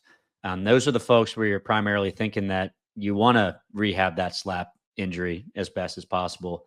And I think, unfortunately, is that, you can try surgical management if you don't do well conservatively. But the problem is that the folks that want to get back to a really high level throwing are the same folks that are probably going to fail some of the less conservative or surgical rehab. Not to say that they can't have success with it, but I think the higher level you're trying to get back to, the harder it is to return, So I think the other part too is that it just seemed like more concomitant pathology and even age. Those folks are probably going to tend to have more concomitant pathology as well. It's going to make it a little bit more challenging. And what I will say is that if you're getting into the whole realm of full thickness rotator cuff tears, probably want to think about potential treatment for that surgically, maybe if that's a player, right? And not just the slap. If you want more information about rotator cuff tears, I'll maybe put a link in the bio, in the description, to check out some additional information about whether or not you should get surgery for rotator cuff tears. Yeah. All right. So some of the limitations that, I did mention a little bit, but in terms of the diagnosis, it still seems challenging to diagnose slap tears, whether it's with an MRI, with a cluster of our special tests, whether it's palpation. Just something to keep in mind with this study is that it is challenging to diagnose unless you're actually in there surgically to know exactly what's going on. One thing that just came into my mind was that for folks that are managed non-operatively, if they're, the follow-up was, the period of 1 to 2 years. I just wonder if over time, if there was like repeat imaging, does stuff get worse? Does a tear of just the labrum, if you have just a labral tear, like a type 1, are you at risk of fraying or tearing the biceps? That's hard to know because we know sometimes with partial thickness rotator cuff tears, sometimes they go on to become full thickness. So, I don't know if there's something similar that might be happening non-operatively with a slap. That's just something, I don't know. We got to look into a little further. Not enough understanding how or if the type of slap tear predicts success or failure. So with this particular study, did the type 1s do better than the type 2s? Did the 2s do better than the 3s? I think that's, a potential limitation, but unless someone comes in with a diagnosis, you're not going to know that anyway when you try your non-op rehab. And then I just didn't see a great description in this review paper. I didn't go into all of the articles individually, but just wondering why these people failed conservative care. Was it adherence? Was it pain that stopped them? Was it returning to sport? They had successfully completed the rehab program and then they try to get back to sport and they were calling that a failure. So I think just a little more information on that would have been helpful in terms of the study limitations. Yeah, and I kind of wonder about this too. Like, if we're letting some of these slap tears go, are we potentially causing worse pathology eventually that we can't really address? If we're letting that bicep tear, are we going to be creating more rotator cuff issues over the course of time? I think there's a lot of questions that we don't have really great answers for. The other thing I wanted to say is that, yeah, we want to make sure that this slap tear is not getting worse and worse over the course of time. Another thing to keep in mind is that in slap repairs, the re-tear rate is actually decently high as well. So it behaves kind of similar to a rotator cuff repair. As much as we would like to think that you repair that rotator cuff and it's good for the rest of your life, there's a fairly high revision rate for rotator cuff. Not revision rate, excuse me, re-tear rate. The same thing occurs with slap tears. They can tear again, right? And unfortunately, I've seen that in several athletes and been treating them conservatively after their after their slap repair. So that does happen as well. So here, just conversely, instead of looking at non-operative tears, We're going to look at a return to sport after the surgical treatment of a superior labral, anterior, and posterior tear, a systematic review. And this was in the Orthopedic Journal of Sports Medicine in 2019. Good year. That was a good year. That's the year I graduated PT school. Nice. Yep, 2019. All right. So this was a quote from the paper, but a recent systematic review shows average return to sport after surgical repair to be 80%, but unclear on the average age and what sport they were returning to. So that's a really good number, 80%. When we look at what type of surgery is going to be occurring for these people, we see a SLAP repair and we see a biceps tenodesis, I think is the two common surgeries. So in this study, 501 athletes, so they were looking at athletes, met the inclusion criteria, and 195 of them went on to get a SLAP repair. And what they found here was that the average age was 31 years old, and 79% of people with a SLAP repair, average age 31, went on to return to sport, and 63% of them went on to their prior level of sport. So with the SLAP repair, I think those numbers are decent. I think those are relatively similar to the non-operative treatment. 222 patients underwent a SLAP repair and a rotator cuff debridement. So these folks also had a little rotator cuff pathology. It was debridement, wasn't like a repair. The average age was 22 years old, and 76.6 of them returned to sport, but only 66.7 returned to their prior level. But again, these are pretty good numbers that I think are comparable to our non-operative treatment. And then 84 of these patients underwent a biceps tenodesis. These folks were a little older, so the average age was 42 years old. Now these numbers are even better. So 84.5% of them returned to sport, and 78.6 returned to their prior level of sport. So, I think looking at these numbers for SLAP repair or biceps tenodesis, we have pretty good return to sport rates and return to prior level of performance, I think, that are closely in line with non-operative management. So I think that gives me a pretty good feeling for both. If I had to treat someone non-operatively, we have decent odds. If we have to treat someone operatively, we also have decent odds. So, I don't think it's the end of the world if some of these folks have a surgical repair or a biceps tenodesis. But, I think we'll talk about this, but what they're getting back to might matter a lot too. I was going to note on that a little bit. Yes, I agree with you. It's kind of like if you have a SLAP tear, treat it conservatively. And if it's not going well, you can try surgery. It seems like we actually do pretty well when we do surgery as well. The other thing I want to note on was the biceps tenodesis. A few things, and I had said this before, but largely in the surgical world, if you're under the age of 30, usually we consider SLAP repair for you. If you're over the age of 30, more consider biceps tenodesis. So I think that's why you see that skewed to the 42-year-old athlete. Also, the tenodesis rates were a little better than SLAP repairs, right? Which makes you think, like, why would we do a SLAP repair if the biceps tenodesis is better? I think that's actually a little bit unfair for the reasons I kind of mentioned earlier. So if you're a 42-year-old athlete, you're probably not getting back to professional sports, right? You're probably not playing Division I athletics. That'd be really weird as a 42-year-old playing with a bunch of 20-year-olds, right? So part of my thought is that the level of competition you're trying to get back to is a lot lower. So probably have a better return to sport rate and probably have a better return to play rate at the same level, just because you're not getting back to something that's at high level of competitive play, right?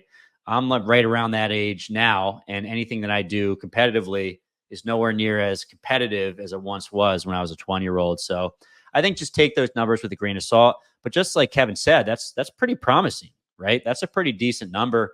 And anecdotally, I see a lot of success with the biceps tenodesis myself. So I do like that surgery. All right. So I'll talk a little about biceps tenodesis because I just said I liked it, right? Well, I have a few studies here, and the first of which is going to be a study in SLAP tears.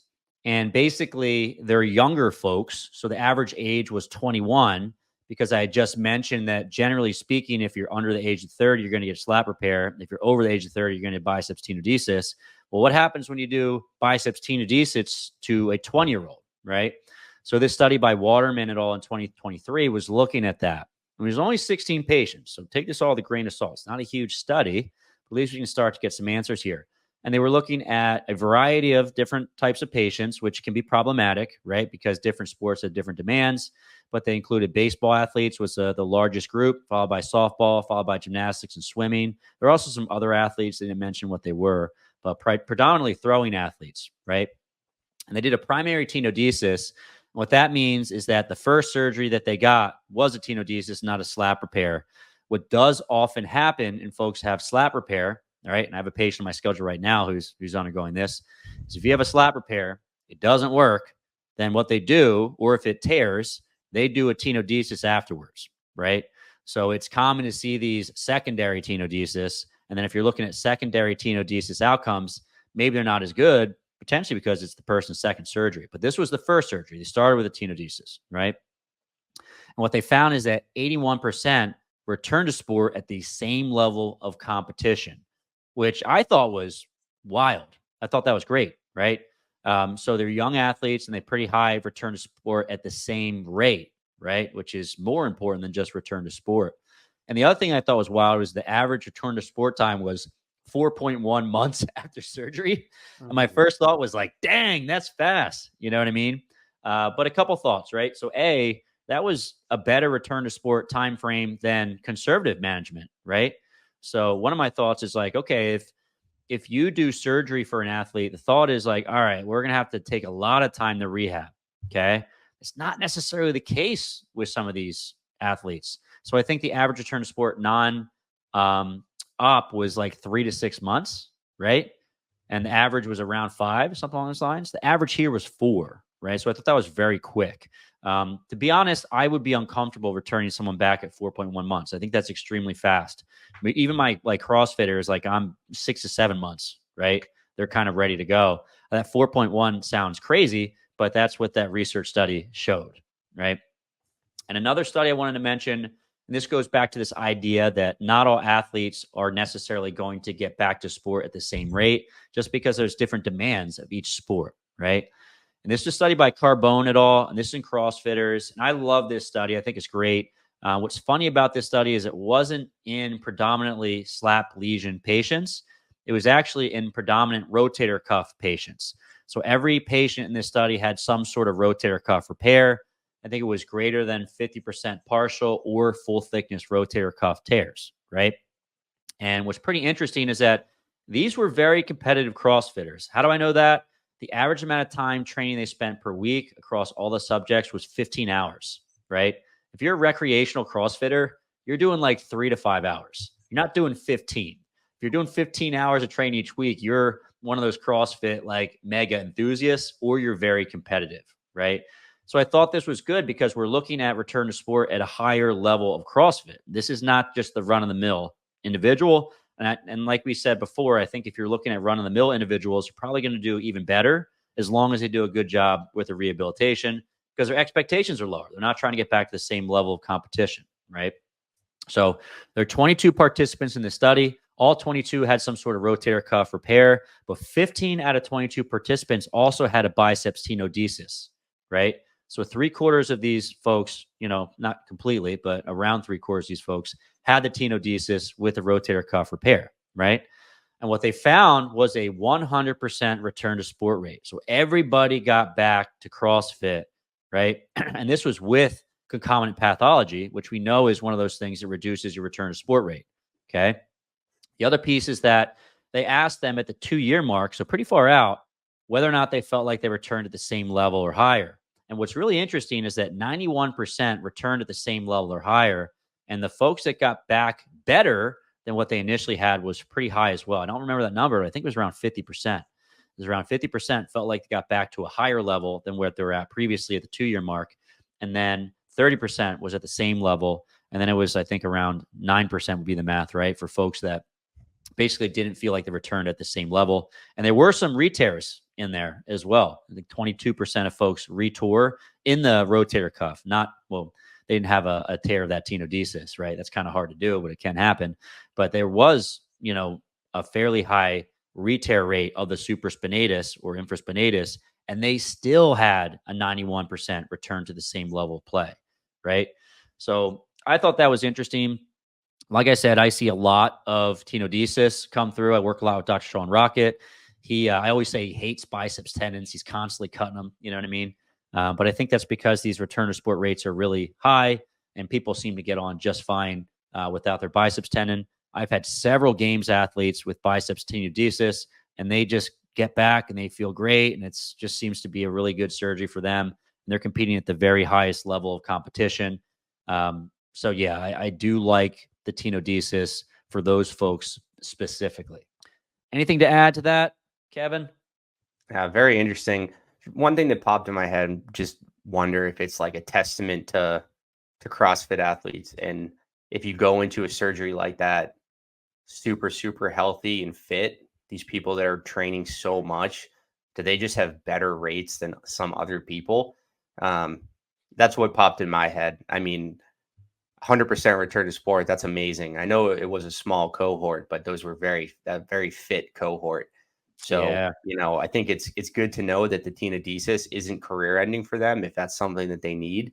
But I wonder if it's how fit those folks are that they do so well, and maybe they do well with any surgery. Just beasts. Yeah, that's an important point, right? So most CrossFitters, they're very adamant about their health. They'll do kind of whatever it takes to improve their health and kind of get back to things they love. So you probably have a sampling bias there, right? These people are going to be good rehabbers, going to do whatever it takes to kind of get back to doing that. I tend to think about like my 15-year-old male that has a slap repair, does not understand what's going on in the shoulder, doesn't understand the amount of work they have to put in, right, in order to get back. And you're just trying your best to get them to kind of go through with the rehab. And obviously, it's very different from person to person. Some people are phenomenal at the rehab. But you do definitely get a subset of people that don't really rehab quite as well. So to your point, there probably is a bias there. These folks make it back just because they're doing a better job, right? Just to summarize a little bit about talking about non-operative versus operative care and when to refer a patient for potentially a surgical repair or biceps tenodesis.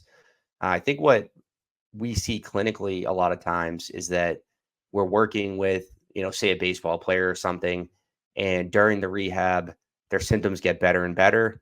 And then we return to throwing. And if you don't have a good plan in place for returning to sport, these folks might fail non-operative rehab. But I think a lot of the times we just need a better return to sport plan.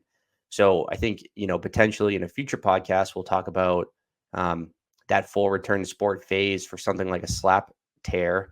And when people get symptoms, oftentimes it's back. I'm thinking about baseball specifically because we see so much of that at Champion, but they'll be undergoing a throwing program. And if it's not a throwing program that makes a lot of sense in terms of building workload in a progressive manner, that's when they'll get flared up again. And that's when their arm will hurt and they won't be able to return to sport. So I wonder if the non-operative rehab numbers could be even better if we have a good return to sport program in place with like a progressive build back to throwing, or once they are throwing that they're not jumping so much week to week. It's not like you're throwing at 60 feet, you played light catch today, and then you're doing a bullpen tomorrow because that felt good. Because that's going to irritate someone's shoulder. And is that someone that really failed rehab? I'm not sure, but I think that's when we'll see people who, that they truly do fail, is they feel good through a lot of the non-operative rehab. They're doing a good, solid throwing program that we know isn't spiking workloads too quickly. And then their shoulder's really hurting them. And in my mind, they can't get back to what they want to do. This is someone that might benefit from one of the surgeries you were talking about. So I think that's just something to keep in mind too, is when we're thinking non-operative, we have to make sure we have good plans in place for that rehab portion. And let's say you decide to go that conservative route and start your patient with some physical therapy. What does your physical therapy look like? Well, in this section, we'll talk all about that. So we have 6 keys. And the first key is whether or not that patient is going to be a good candidate for physical therapy. The second one is to avoid provocative maneuvers. Ooh, that one sounds exciting. Number 3, restore pain-free range of motion. Number 4, strengthen the cuff and scapular muscles. Number 5, get specific. And number 6, return to sport. What do you think, Kevin? Let's dive in. Let's dive it in. One thing I will say about SLAP pathology that I think is a little bit different than other pathology, and it's kind of funny to me, and I think it's just kind of how the research has kind of gone over the course of time, is that SLAPs are even more common than rotator cuff tears, right, in the average person. But we see them more in athletes and treat them more in athletes, particularly in overhead athletes, okay? And one of the themes of treating SLAP tears is that you actually treat it very similarly, right, to other sorts of pathology like rotator cuff related pain. It's just that most of the research is going to be on throwers, particularly baseball and pitchers. So a little slant of what we're going to be doing today is talking about how to rehab baseball players. Did you know we're going to do that today, Kevin? I did. I actually did my homework and looked through your beautifully prepared slides here. So Nice. Ready to talk a little baseball. Yeah, good stuff. And the first study, and we're going to be referenced this a lot, is going to be a 2022 paper by the Journal of Shoulder and Elbow Surgery. Phenomenal journal. It's called Return to Play Following Non-Surgical Management of Superior Labrum Anterior to Posterior Tears, a Systematic Review. Let's get into this. First key, are they a candidate for physical therapy? And we talked a lot in the past about SLAP pathology, particularly instability. And when instability is a player, oftentimes, especially if it's a traumatic instability event, we're thinking about surgery sometimes as a first course of care, right? For SLAP pathology, that's not necessarily the case. And there's some research showing this. And it's also something when I talk to other smart physical therapists like Mike Reinold and also some of the surgeons I follow, SLAP repairs are not as popular as they once were. So it seems like more and more we're seeing more SLAP tears being treated conservatively. It's almost like if you're like a baseball pitcher, we know you have one, right? It doesn't necessarily mean that you can't get back to throwing. Sometimes it's incidental, might not even be the structure that's creating your pain. So we almost always trial conservative care first. The only instance, and we'll talk about this in a second, where this might be a little bit different is if there is a traumatic event and there is a lot of instability associated with the SLAP tear. If that's the case, sometimes we're going to look at doing a primary surgery first as opposed to conservative care. But for the large majority of folks, you start these guys off with physical therapy, with rehabilitation. Yeah, I think that's always a good first step. And I thought those statistics were interesting. I think we talked about this on the previous SLAP episode that we had. But with that Steinmetz article that we were just talking about, it was something like 50% of athletes returned to play in total. But the ones who were able to successfully complete their rehab program, that number shot up like you had up there to 78% or 72%. So, it shows that the rehab can really be successful if you can complete the rehab program. So definitely worth trying initially. And it doesn't seem time dependent. Like if you wait a little longer to see if you can avoid a SLAP surgery, it doesn't seem that you're going to get worse outcomes than if you just get the surgery right away. And as you had just said, we hear from Mike and other people in this area all the time that for baseball players, for overhead athletes, you probably want to try to avoid that SLAP repair. So might as well try that non-op rehab first. We know it's probably, you have a good shot at being successful if you can get through the rehab. And if not, it's not a rush necessarily. Yeah, for sure. You stole my thunder 100% there, Kevin. It's okay. It's okay. And I think that is an important part because this study was interesting. We talked about this in the other episode, but it was kind of hilarious because I think I just read through the abstract at first and it said that the return to sport rates were like 50%. I was like, oh, that's not really that great. But then they said, if you complete a rehab, they were 78%, right? And I was like, oh, that's actually much better. That's more than 3 out of 4 people are going to be able to return to sport. And then I think the more important parameter for a lot of athletes is, are you able to return to sport at the same rate? And that was pretty decent. That was 72%. And that's good. What I will say is that it probably depends a lot on the sport. Unfortunately, some of those baseball pitchers probably not going to be able to return back at those same rates. But if you're like an Olympic lifter or something along those lines, then your chances are probably quite a bit higher. All right. So in the same study, the average return to play was at 5.2 to 5.7 months, and that ranged between 3 and 6 months plus. And this was interesting to me because that's a pretty long period of time, right? So if you end up with a slap tear and you're trying to rehab conservatively, probably do need to give this quite a bit of time, right? And I don't know if they kind of crunched these numbers in the study. I'm assuming maybe they did because they're trying to figure out factors that would predict a failure of non-op. And obviously one of which is if you didn't finish your rehab. But if some of those folks were finishing their rehab at 3 months and returning back, right? I would kind of figure that if you don't spend enough time on this, it might not return at the same rate, right? Although that didn't seem to be the case. But I think the takeaway is that it takes time, right? This is not like a ankle sprain where you're getting back 1.5 days, whatever it is, average return to sport after injury. This is something that really does take time, right?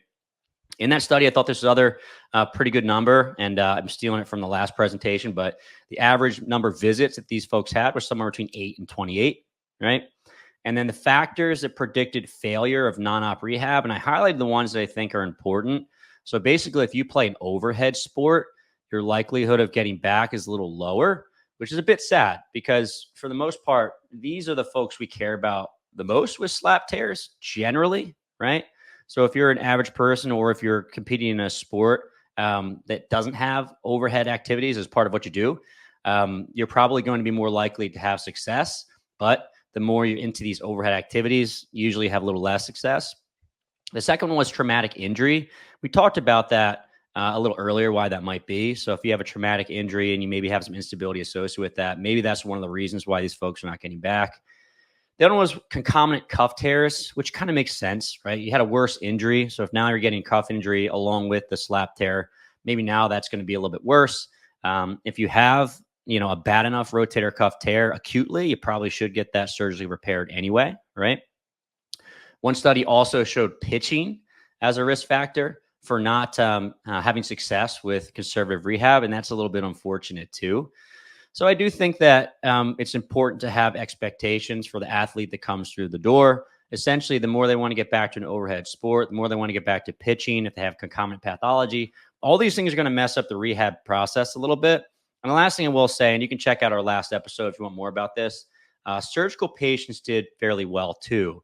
So if you have a patient that's not doing well with conservative care, the surgery seems to do pretty well as well. Kaboom. What do you think there, Kevin? Yeah, good stuff. I think a couple things pop into my head there. One, just on the visit count. I think one thing I see a lot of kind of PTs talking about on social media is trying to reduce visit count as much as possible. And, it's almost like a sign of a good clinician is you got someone better in 2 visits. But I think a lot of these issues, like a non-op slap tear rehab, you want to probably see the person a little bit longer than you think. So that range was pretty large, but average visit number was 20 visits. I'm sure a lot goes into that, like how you're doing your rehab. Are you writing them a good program they're doing remotely, or is this someone that, needs to see you in person? So I think one thing is just don't worry about extended visits if you find it necessary. I don't think we need to fight for the lowest visit count all the time. I thought that was interesting. Yeah, I agree with you. Yeah. I I think the don't other think. thing. Go Oh, go ahead. ahead. I was just gonna say, I think the other thing that is interesting there is looking at who's completing the rehab and stuff. Is maybe some of these folks can get back a little bit earlier. We had said that about that 5-month mark, but I know these studies. It's hard to tease this stuff out, but maybe it's the folks who are getting back earlier that aren't at their prior level of play. They're returning to sport, but maybe not exactly where they want to be. So that's something to consider too, is, you might need to take the time to actually returning to sport is one thing, but playing at the level that you want to play at, that might take a little more time as well. So I think counseling the patient on that is, let's be patient because you don't want to go back and as a pitcher, have 10 miles per hour off your fastball and just letting up home runs, right? You might need that extra time to get back to the prior level. So just thought that was interesting too. Yeah, we'll talk a little about the criteria for return to play. I think for the most part, the folks got back faster. They probably regained their range of motion a little bit faster. They probably had their pain levels go down faster. They're probably able to speed through the program a little bit more quickly.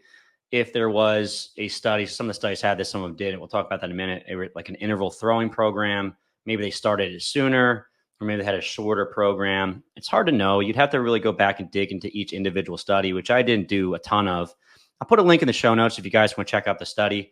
I don't know if any of the additional studies are open access. A couple of them are, a couple of them aren't. So that's always a problem when you're trying to figure out, we could probably reach out to the authors and they'd probably be pretty good about telling us, but it was hard to access everything. Number 2, we're going to avoid or modify provocative maneuvers. And in this study, they actually said they wanted to reduce inflammation. And in some of the papers, they used oral NSAIDs as well as subacromial injections within the rehab in order to reduce inflammation. They didn't do that for every patient in every study. That was just in some of the papers, right? And I'm just going to say what I believe is most important. If you can do a really good job of modifying everyday activities, and later on we'll talk about modifying gym activities, I think you're automatically going to see that patients start to feel quite a bit better. I think that's for 2 reasons. So for one, I always say this in the clinic. I stole it direct from Mike Reinold. If you have a rock in your shoe and you're walking around and it hurts, if you take some ibuprofen, it feels a little bit better, but you still have that rock in your shoe, right? Keeps on aggravating that area. If you're doing a whole bunch of things that are aggravating the shoulder, the SLAP tear, one of the big ones being, let's say, throwing in overhead athletes, then yeah, it might stick around and or get worse. So as soon as you start to remove the things that aggravate the area, folks are automatically going to feel a little bit better because they're not kind of like, to steal a kind of a bad analogy of picking the scab, just because we know that exercise is going to be beneficial. So you don't want to stop everything, but they usually start feeling a lot better. Plus, from a psychological perspective, I think it's a lot less frustrating because you're not feeling that shoulder aching all the time, doing all the things that aggravate it. So I think every time that you kind of aggravate an injury you have at the time, it's just frustrating. It's like this little ping of like, it's still there. It sucks. So if you remove a lot of those things, athletes psychologically start feeling a lot better too, right? So the big ones to modify in lifestyle, right? Because a lot of these folks, if you're dealing with a high-low athlete, they feel fine throughout their regular activities. For some folks, that's not the case. So I just ask a lot of questions about what bothers athletes. And then we just try to come up with a few ideas to reduce some of that injury or irritation. And I don't modify anything if they feel fine, right? So if their everyday activities feel great, I don't tell them they need to sleep in a different position or something along those lines. But a lot of folks will have pain sleeping at nighttime. So we'll talk about different sleeping positions. Usually sleeping on your back or sleeping on your side with a pillow underneath your shoulder can be helpful. We may want to reduce overhead lifting or a lot of activities overhead. The way people put on their jackets, shirts, bras may have to be modified. So maybe you put in the painful side first. So you're not reaching kind of behind your body, hand behind the back, right? In order to do these things. And just eliminate some of these lifestyle things that are provocative can be helpful, right? The second big thing is that we should probably modify our training. And for overhead sports, one of the big things is you're removing a lot of throwing, right? So for throwing sports, let's say that's baseball, softball, maybe that's javelin, we're removing that for a period of time, usually.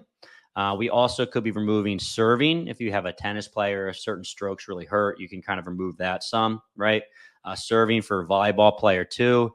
We want these athletes to continue training as much as possible. We just want to take away the things that are really provocative. And the other piece is that if you're like a fitness guy like me, strength and fitness, maybe from a weightlifting perspective, we have to dial back or modify the snatch or the bench press, overhead press, or dips. And essentially, you have to ask your athlete questions about what's provocative so we can give them better modifications and or temporarily eliminate these. And I think for the throwing athlete, baseball especially, we do take away throwing quite a bit, right? Do you want to speak on that a little bit, Kevin, just because you work with a lot more throwers? Yeah, I think when we see throwers with shoulder or elbow issues, unfortunately, taking away throwing is something that we have to do sometimes to get them over the hump. And there's a few reasons for that, but one is that when we get these people into the clinic and we're looking at their overhead range of motion and their strength and their shoulder, is one thing Mike Ronald and I hear Mike Scaduto say all the time at work is throwing makes you tight and it makes you tired. So when pitchers are throwing a lot in season, they might have had a high pitch count a couple of days before, their shoulders really sore. they come into the clinic and they may be missing, 15 or 20 degrees of overhead flexion on their throwing side, which, as you can imagine, would change their pitching mechanics a little bit. And then also when we strength test these folks, and we'll talk about return to sport criteria, but these are things we look at is we'll test their strength, and they may be 15 or 20% weaker on their throwing side. So if you take someone who's that tight overhead and weak because they're tired from throwing, and you continue to have them throw and they have something like a slap tear, it's only going to make them feel worse, right? So if we're on the table and we're arranging their shoulder and we see that reduced motion and it's painful, just those simple tasks hurting means they're not going to feel good throwing. And sometimes the athlete still wants to see, they'll take a couple days off till their symptoms feel a little bit better. And, if they're not hitting that return to sport criteria, most of the time it seems like they'll go out and try to throw. And when they ramp up intensity, they start to hurt again. So, we just try to educate them on that, this might need maybe 4 to 6 weeks of shutting down. We'll try something like that, depending on the time of season. That takes some nuance too, because it depends what they have coming up and, how important what's coming up is for them. But we'll try to shut them down a little bit. We'll wait for the pain to calm down. We'll let the strength build back up. And then usually with that little bit of time off and rehab exercises, they start to feel a lot better. So without modifying lifestyle, it would be real hard to get them back on the mound quickly. Yeah. A couple things. You said a lot of really smart stuff there. I think the first of which is that you do a lot of measurements, right? You see how patients are progressing. So we check their range of motion. We'll talk about how to do this in a minute, but you're checking overhead flexion, you're checking external rotation, internal rotation. Are we restoring that range of motion? And a lot of what we do at Champion PT and Performance is that we like to check range of motion in their off season when they're not throwing to see what their baseline is. And we're constantly checking range of motion to see how much they're losing or even gaining sometimes. Gives us an idea of how much stress that shoulder is taking. So we're trying to get that range of motion back to where it was previously. We're also taking measurements of their strength. We're doing this objectively. We're not doing manual muscle tests. Hey, push against me. Oh, that feels strong or that feels weak. We're getting actual numbers on that. We can use that to guide our care. So essentially, when we're talking about that 3 to 6 months return period, maybe those folks are getting back faster. The range of motion improves faster. Strength comes back faster. So we feel better about, let's get back to that interval throwing program. And that's kind of how you can guide your rehab based on that criteria as opposed to like just timelines, right? The other thing I wanted to say is that I stealing a term from Chris Johnson. He uses the word cavalier all the time. And I don't know why, but I just found that I like that word now, although it sounds silly every time I say it. When it comes to, let's say, running, when it comes to weightlifting, if it's kind of a tendinous problem, right, or even the joint-related problem, I will try to continue running and training through the injury. And we'll use the pain monitoring model a little bit. And I think for a weightlifter, someone who's in the gym, we're almost always want to continue training.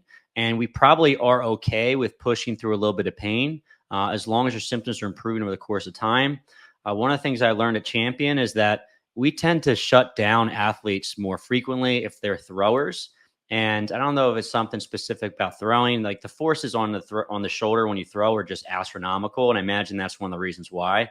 But as opposed to modifying throwing and throwing a little bit less, we tend to just shut them down completely, right? Any thoughts on that, Kevin? Because I know that is a big difference between populations.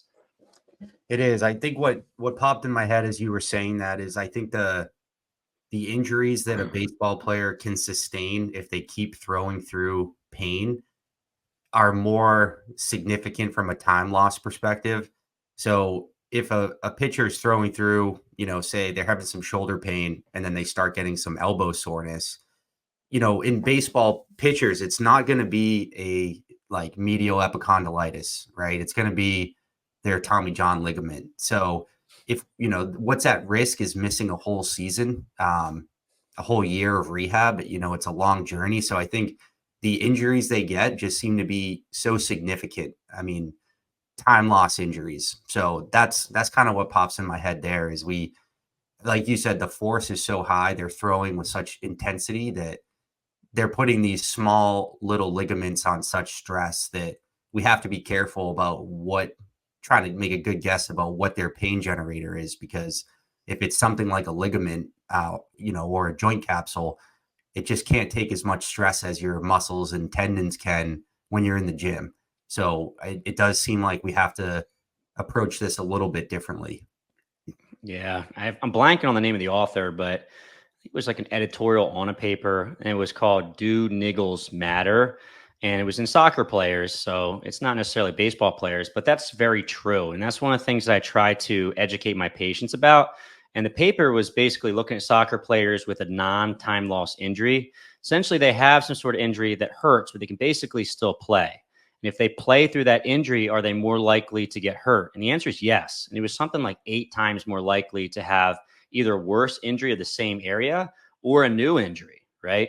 And the injury risk was stronger than acute to chronic workload ratio. So we kind of look at acute to chronic workload ratio as one of those gold standards in predicting injury, and training through an injury or pain was actually a better predictor of injury and increase your risk even more so than that. So anytime you're pushing through injury, there is significant risk. And oftentimes you'll have an athlete that's trying to play through their season, and you just have to educate them about that. Be like, look, because they're always asking, can I play? Can I play? Can I play? And it's like, yeah, you can play, but your risk is going to be higher, right? Mm-hmm. By how much? Really hard for us to know. But if that game is important enough, we can roll the dice. But it's important they know that they are rolling the dice, because they're looking to us to tell, like, hey, you're going to be fine. But, that's not always the truth, right? Yeah, I always say that to my patients is, it's a risk reward ratio, and I'll try to do as best I can at understanding the pain problem and educating them on the risk, but it's always their choice at the end of the day. But as long as they know that there is a pretty significant risk of, potentially something happening, then, they can still make the decision at the end of the day. Step number 3, restore pain-free range of motion. Now, I think this is also a little bit more specific to the baseball player, although I will try to apply this to my weightlifters. It's just that usually with my weightlifters, I don't do this in sequence. It's not like I have to restore range of motion before I start overhead lifting or anything like that. But I think for the baseball player, we are trying to restore range of motion pain-free before we start throwing, right? You get that right there, Kevin? Yeah, totally. Nailed it. Nailed it. I'm going to talk a little bit about total arc because I'm a baseball expert. I'm not, just so you guys know. But this is interesting because, Lenny Macrina always jokes about this. Like every single baseball player that we ever get from a physician will usually say this person has scapula dyskinesia and they have GERD. So limited internal rotation range of motion. And the whole like scapular dyskinesia stuff, that's an enormous can of worms, right? And the whole GERD thing is just outdated evidence, right? And what's funny about this paper is that, we'll talk about this a little later, is that 5 out of 5 of the studies in this meta-analysis did some sort of posterior capsule stretching. But what we have to make sure is that our patient actually has a deficit. We don't want to start stretching people that are super lax. If you've never heard this before, if you throw, basically as you're growing up and you start throwing, there's bony changes that occur within the shoulder that increase external rotation and limit internal rotation. We know this happens with athletes over the course of time. So if you play enough baseball, you're going to have GERD. It's just going to happen. It's just that you may have a lot of external rotation. And sometimes we get a patient from a physician that says, GERD, stretch the posterior capsule. We test internal rotation. Let's say it's 20 degrees. And we test external rotation, and it's like a crazy number. And their total arc is like 220 degrees, and they're extremely mobile. And now we're going to start trying to, tweak that shoulder and try to gain more rotation range of motion when they already have a crazy amount, right? So instead, we look at total arc. So essentially, we're taking the shoulder up to 90 degrees of abduction in the scapular plane, and we're looking at range of motion to external rotation versus range of plus range of motion into internal rotation, right? And we're looking for, let's say, around 170 degrees, right? Would be normal-ish for a baseball player. But we want to see the same on the left side versus the right side. So the non-throwing side, we're looking for some symmetry here, right? And if you notice on the throwing side, you're limited with internal rotation and you have excessive external rotation. And the total arc is actually greater on the throwing side than the non-throwing side, and you might not have a tight athlete at all. You might have a looser athlete on that side, or on the throwing side shoulder. So essentially, if you start, trying to gain more internal rotation range of motion, taking a shoulder that's already very lax and potentially trying to make it more lax. I know a lot of folks will argue that if you stretch into end range, you might be strengthening capsules, so on and so forth. I don't know if we have the data to say that's actually true. We tend not to do that. But essentially, in this study, 5 out of 5 of the studies they use for net analysis use some sort of posterior capsule stretching. So that's probably going to be some sort of sleeper stretch, although I didn't go back to see exactly what they did in those studies. I'd like to have you speak a little on this, Kevin, just because you see a lot more baseball players. I know you're testing this all the time. Yeah, I think you summarized it pretty well, but I think that concept of total arc is really important, because we'll have guys that come in often who have seen a physician and say they need to work on, they were told they have GERD and that was a concern for them. So we'll try to educate them on that when you're young and throwing and your growth plates are open, it's going to twist your arm, retrovert your humerus in a way that gives you more external rotation. So we do compare the total arc side to side. So we'll add up internal and external rotation, and it can give you some insight into what's going on in the shoulder. So sometimes you'll see those numbers, and on their throwing side in the total arc, they might have 200 degrees, and then on their non-throwing side, 180. And as you were saying, that opens up questions about what they're doing from a mobility standpoint. Are they stretching their shoulder? Are they doing like a weighted ball program that's giving them more range of motion? So, you shouldn't see 20 more degrees on the throwing side. Alternatively, you might see 180 degrees on their non-throwing side and 160 on their throwing side. And then we know that there's some limitation in mobility. And instead of going after the capsule and stretching the capsule, the first thing we'll do is work on their mobility. And I know we'll talk about this, their soft tissue mobility. So maybe some of the muscles on the back of the shoulder, like your teres major or your lat, might be a little tight. Some of the external rotators are probably a little beat up. So more from a soft tissue standpoint, and then we'll work on that and remeasure. And with a muscle deficit in range of motion, you're going to see a pretty quick improvement in motion. And, if we can get that person close to like 5 degrees symmetry in their total arc, we're not going to go after the capsule stretching, because we just showed them in the clinic that we can restore their motion with soft tissue. It's more something they can do on their own with a lacrosse ball or a foam roller or something like that, and not necessarily the capsule stretching. That may have a place in a kind of rare specific person, but I think if you go through those steps of measuring, maybe doing some type of soft tissue if it's indicated, and then remeasuring. So again, back to measuring, just getting regular numbers, it kind of paints the picture for you, and then you figure out what intervention that person needs. Yeah, that's a really good point. And I know we mentioned this a lot, but you have to have good surgeons too, because I've seen some surgeons take very lax people and cut the posterior capsule. And I think that's a little unfortunate, just because they're already lax and you cut one of their major stabilizing structures in the shoulder because you think GERD is the driving force.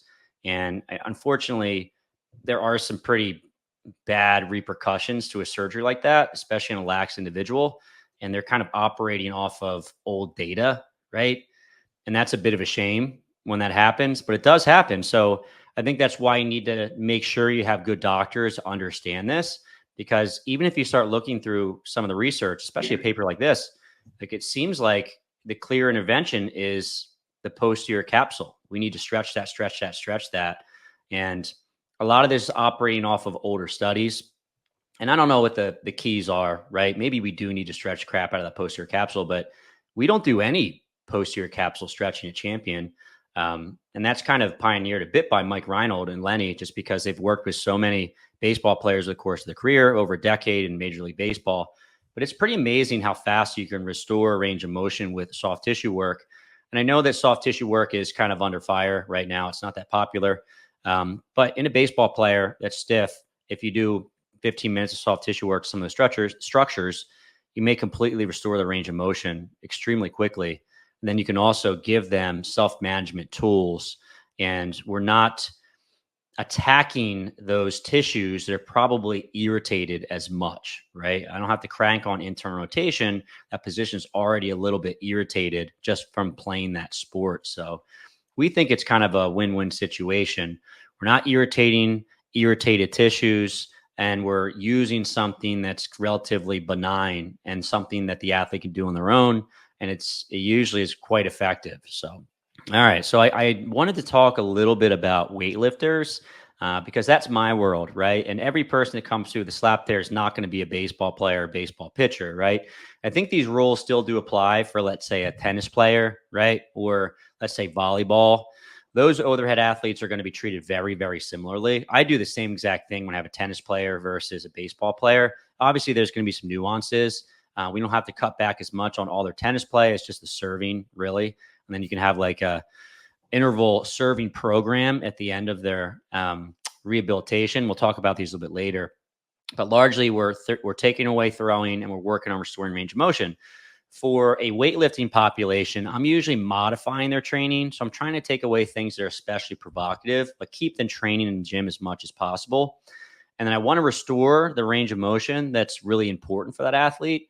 So the big ones for, let's say, an Olympic weightlifter are going to be flexion or just overhead range of motion, flexion or abduction, as well as external rotation. So we need external rotation to snatch. We also need external rotation to hold a barbell on our back for powerlifters, and sometimes that gets limited. I think internal rotation is a little bit interesting because for most weightlifting, anything in the gym, you really don't need much internal rotation at all, but you may see a substantial difference from side to side. So you might want to think about trying to restore that. And then extension, which is an odd one. We don't think about extension range of motion very much. It's kind of like a forgotten range of motion in the shoulder. But a lot of my athletes are doing bench press. So essentially they're going to the bottom position of the bench press, extends the shoulder, push up, same deal. If you're looking at dips, you go into even more extension, or muscle up is even more extreme. So I like to measure that and try to restore that as much as possible, right? So we talked a little bit about this, but our chosen strategy for restoring range of motion is usually soft tissue mobility first, especially in lax individuals. If you have someone that already has a lot of capsular mobility, we tend not to do as much end range stretching. And I know that this is a controversial subject because some folks will argue that if you do end range stretching, you're actually making the capsule stronger per se, potentially, right? Although we can acquire instability as well. So I think that is, jury's still out on that, right? Because if I strength train at my end ranges, I may actually create more instability within the shoulder joint. We know that happens in pitchers, but those forces are tremendous. We tend to favor soft tissue mobility, but I'll often stretch with my athletes too, especially weightlifters. I don't think that stretching is as provocative for weightlifters as it might be for a lot of throwers. And I love using weighted stretches, right? Or eccentrics. So the research kind of has a variety of ways of calling this, but essentially if you strength train through a full range of motion and you emphasize a stretch at end range, let's say I'm doing a pull up and I stretch at the very bottom and hang out there for a minute and make sure I'm fully stretching as much as possible and come right back up again. We know that's going to promote range of motion as well as stretching does. And we're building some strength. So that's usually what I like to do. You will actually find a few studies where they do static stretching and they add weight. And that's actually a little bit more effective than regular stretching. And I'll give that to my patients as well. I love thoracic spine extension stretches with a little extra load. So yeah, I am using these interventions with my weightlifters, but for the pitchers, for the baseball players, usually we start with soft tissue, and that's our primary means of gaining more range of motion. We'll do a little bit of dynamic stretch work as well. I think Lenny and Mike do a little bit of stretching to external rotation, but they're not like cranking into end ranges and holding it for prolonged periods. What do you think there, Kevin? I know you do this more than I do. Yeah, again, I think you summarized that stuff pretty well. I think it takes a good assessment of trying to figure out, is this a capsular restriction or is this a soft tissue restriction? And I think the type of person that we just see at Champion are younger, higher level athletes. And that avatar tends to be a little bit more lax in their joints, but you still want to do a joint play assessment. So, it's kind of easy to just check the different parts of the capsule and just kind of get a feel for how much translation you're getting. Also, like a quick bite and screen is pretty helpful for just seeing how well they move, how much mobility they tend to have. So, that's something that we assess. And then if you're looking at a weightlifter, like you were talking about, that's not a unilateral overhead athlete. So we don't expect them to have the same deficits in internal and external rotation. But that total arc concept is still going to matter. And then we're going to, like you said, we're going to attack that soft tissue first. And we're going to see, does that change things for them? Do they have a response to that? Or are they still a little bit tight? And if they're a little bit tight, then we take a different intervention. But I think, consistent evaluation and measurement of those things gives you an idea of how to treat. Yeah, for sure. And I also want to say I'll put a link in the show notes, a link in the description of how to do a joint play assessment. What I will say is that we kind of learned a little bit about how to do this when I was in school. And I kind of stopped doing it just because I didn't feel personally like I was getting a lot of value from it. But if you work in a lax population, this is something valuable to learn, and you'll build that skill over the course of time. So I'll leave a link in the show notes. I do have a video about anterior instability, which is what the majority of baseball players are probably going to have. And I'll show you how to assess it. And I think the big takeaway is that you have to assess a lot of shoulders to figure out what loose feels like and what stiff feels like. But if you assess enough and then you actually feel someone that's lax, like, okay, this person is lax within the capsule. So there are kind of objective ways to measure it, but I think largely it's subjective. You're just doing the mobilization. You're trying to figure out how much motion they have. So any tips on that, Kevin? Yeah, one thing I just wanted to say that I tell our students often is if you have someone coming in with a upper extremity or cervical spine, like pain problem, just check the joint mobility on all of them, and not because it's related. If it's a clear cervical spine thing, it's probably coming from the C-spine, but it gives you more reps. So, once you learn how to check joint play, just check it on everyone. Cause like you just said, if you don't know what loose feels like, you got to get a bigger database in your head. So that's like, if we're looking at someone's knee, I do a Lockman's on like a ton of people just so I can try to get a bigger database on when I actually feel something that feels different. So I think that's a good little clinical pearl, is just get more reps in. Like the patient doesn't know what you're doing, and you can do it really quickly. And then you'll learn what a really loose shoulder feels like, or conversely, a really stiff shoulder feels like. And it helps you make better decisions. Yeah. You got to be careful. I've done this sometimes I do the same thing with Lockman's, and you've done enough. You can kind of feel like what's stiff, what's loose. Every once in a while I'm feeling a knee, and I'll feel like the contralateral side, the side that's not injured. I'm like, whoa, that's a lot of motion. I got to like not say anything or show expression, just not to freak out my patient. But you feel a knee, you're like, whoa. You call the students over and you're like, come feel this knee. It's so loose. They're freaking out. It's so loose. Yeah. It's so loose. Freak your patient out completely. Yeah. All right. Principle or key number 4, strengthen the rotator cuff and the scapular muscles, right? And you'll see this in pretty much all of the studies, including this meta-analysis. There's one thing that's continuous across all of these studies. So doing some sort of strengthening, and usually focusing on the rotator cuff and the scapular muscles. And some of the other studies did focus on the core, the hips a little bit, but for the most part, focusing on the rotator cuff and the scapular muscles is most prominent in all of these studies, right? And we're not going to go over all of the different exercises that I like to use to try to strengthen these folks. I will be putting out some future videos on the Fitness Pain Free channel. So definitely stay tuned for that on the exercise I like to use for those folks. But I just want to give you a general idea of how you would progress through. So usually start with easier exercises and we progress to harder exercises. So it might mean that you're starting with exercises below the shoulder. So it might be things like sideline external rotation for the rotator cuff and scapular muscles. And over the course of time, we start to progress above the shoulder because eventually we need to throw a baseball, right? So maybe we're doing 90-90 external rotation because that's going to be way more specific for the athlete and really important a position for that person to gain strength, right? But if we start with that standing 90-90, it might be a little too provocative. Again, if your athlete can handle it from the get-go and it feels great, I'd start with the harder exercise, but do keep in mind that you might have to start with easier stuff because they are so irritated, right? Maybe you start with a prone extension or dumbbell A, whatever you want to call that. And over the course of time, you go to a dumbbell Y because a Y is going to be a much better exercise from the standpoint of specificity, right? I'm hucking a baseball as hard as I can. When I release that baseball, I have to be able to control my arm back down, right, below my shoulder. The Y kind of simulates that a little bit. Prone extension doesn't, right? The prone extension feels really good early stages of rehab. Dumbbell Y usually doesn't.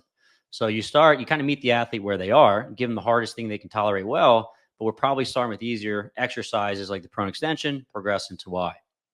Another no-brainer, but we can start with light loads and progress to heavier loads over the course of time. And this could be with all of your basic exercises like sideline external rotation, T's, Y's, so on and so forth. But it's probably going to be for things like pressing exercise and rowing exercise in the gym. Probably going to have to start a little bit lighter and progress to heavier loads over the course of time. We want to really have a strong and robust shoulder joint. So we do that by getting the shoulder stronger. And we know from a strength conditioning perspective, we have to increase the loads to build strength, right? So we can't get stuck in this, easy, tiny dumbbell or like band warm-up stage, which a lot of patients do. They essentially start feeling a bit better. They still do their exercises, right? They'll use bands, like J bands are super popular in the baseball world. Like I still do my band work, but the bands are super light, super easy. We're not really overloading the shoulder to get more robust, right? So we need to make sure that we kind of extend beyond that, get the shoulder stronger. And we also start with slower speeds and we progress to faster speeds. And I think this is particularly important when you're thinking about baseball players or overhead athletes because their sport revolves around speed, right? You're trying to huck a baseball as fast as you possibly can. I don't care how many cable or dumbbell exercises you do, that's not going to be as specific to the shoulder compared to, let's say, a plyometric exercise. So I think eventually, especially for this population, you need to start working on some impact activities. You need to start working on some throwing exercises. So maybe you start with something like a 90-90 internal rotation, and then you progress that to wall dribbles with a medicine ball against the wall, right? And then if you're working with, let's say, an Olympic weightlifter or someone in the gym, you might start with something like a dumbbell strict press and then progress to faster barbell overhead movements like a barbell push jerk, right? So just following those principles of slow speeds to fast speeds. What do you think, Kevin? Am I wrong? Am I right? You're right. You're right. Yeah. I think that it's important to remember, like we're talking about keys to SLAP rehab, but I think the way that we get back to sport depends a lot on the sport they're trying to get back to, and a little bit independent of the exact pathology with a SLAP tear, right? So we want to obviously take into consideration, like you said early on, modify the things that aren't feeling good, but then we have to really tailor it to the person who we're working with. And there's not one rehab approach for rehabbing a SLAP tear. There's a rehab approach for returning a baseball player back to pitching. So I think that's important to keep in mind is you're not treating the pathology, you're treating the athlete. So whether that's an Olympic weightlifter or an overhead thrower, we have to take into consideration what the demands of the sport are and really design our rehab program to optimize that. Yeah, very true. True words were never spoken before, Kevin. Key number 5, we got to get specific. And we already talked about this a little bit, right? But eventually we get through the stage where the shoulder was really sore in a bunch of different range of motions. Eventually it stops kind of hurting through your daily activities. You restored the range of motion. And now we're starting to get back to game situations and playing a little bit, right? So what that means is that we have to start getting more specific in our exercise selection, just because we know that the athlete has to tolerate something very specific, like throwing a baseball as fast as they can off a mound, right? Like I said previously, 5 out of 5 of these studies use some form of strengthening, okay? We already mentioned this, but for a baseball pitcher, I probably need to be working on 90-90 external rotation, internal rotation. I'm probably working on some diagonal patterns like PNF. The reason being is that you throw a baseball, you have to decelerate it. You need to decelerate your arm down, back to your side, across your body. Those diagonal patterns need to be strengthened. Working on T's, working on Y's. All the muscles that decelerate the arm are going to be very, very important. The muscles that also accelerate the ball are going to be very important too. So we can't forget the lats, the internal rotators, all that stuff is going to be very important, right? The other thing that we use a lot at Champion, and they use in some of these studies, not all of them, was going to be some sort of single arm plyometric work. or some sort of activities that are considered functional, right? Got to be able to throw a baseball. One kind of intermediate that we use a lot at Champion to see if folks are ready to start throwing is, are they tolerating single arm plyometric work well, right? So if they get strong, we rebuild their range of motion, we rebuild their strength, those numbers looking good. We'll start with some plyometrics. So we do double arm first, follow it with single arm. If things are going really well, we can start that interval throwing program, right? So we're just advancing them along that spectrum. So a little bit more information of that criteria-based return to sport. We're kind of checking all the boxes as we go to make sure the athlete returns as safe as possible. So this is only one of 5 studies, but they utilize some core and hip strengthening. Now, I do think this is really important. And we're kind of like, we're very lucky at Champion PT and Performance, where both Kevin and I work, just because we work with strength conditioning coaches and we're in a full gym. And it's a sports performance gym too. It's not like it's connected to a Planet Fitness. We got everything, right? So not only do we get our athletes out in the gym and try to train their entire body, we're often trying to get them into the strength and conditioning system, working with our coaches there. So they're working their entire body, right? And we're also trying to get them stronger with all the musculature that's going to improve their performance as well. And I think it's a really nice system because the rehab fits with the strength conditioning and improves our outcomes overall. Plus, most athletes are just trying to get back to playing their sport and they want to get better at their sport. So the sports performance stuff is really, really helpful, right? And in 2 of the 5 studies, they actually did work a little bit on throwing mechanics, which I thought was interesting. We do have research about throwing mechanics placing more or less stress on certain parts of the body. You know, there's a decent amount on the elbow. I am not an expert. We're very lucky at Champion too that we have throwing coaches as well, right? So if I have questions, I just send them over, you know, to someone else so they can actually look at their throwing mechanics. Anything to add to that, Kevin? Yeah, I think you know, I treat a lot of baseball players, but my knowledge on pitching mechanics are very poor, right? So having a pitching coach in the building has been amazing. I think one thing that I was thinking about that you said earlier was, you know, if there's a rock in your shoe and you take Tylenol or NSAIDs and you feel better, but the rock is still there. I think a lot of especially the younger guys that I see, the younger baseball players who aren't as sound mechanically, you know, we might find the rock as their shoulder pain and be able to work on that.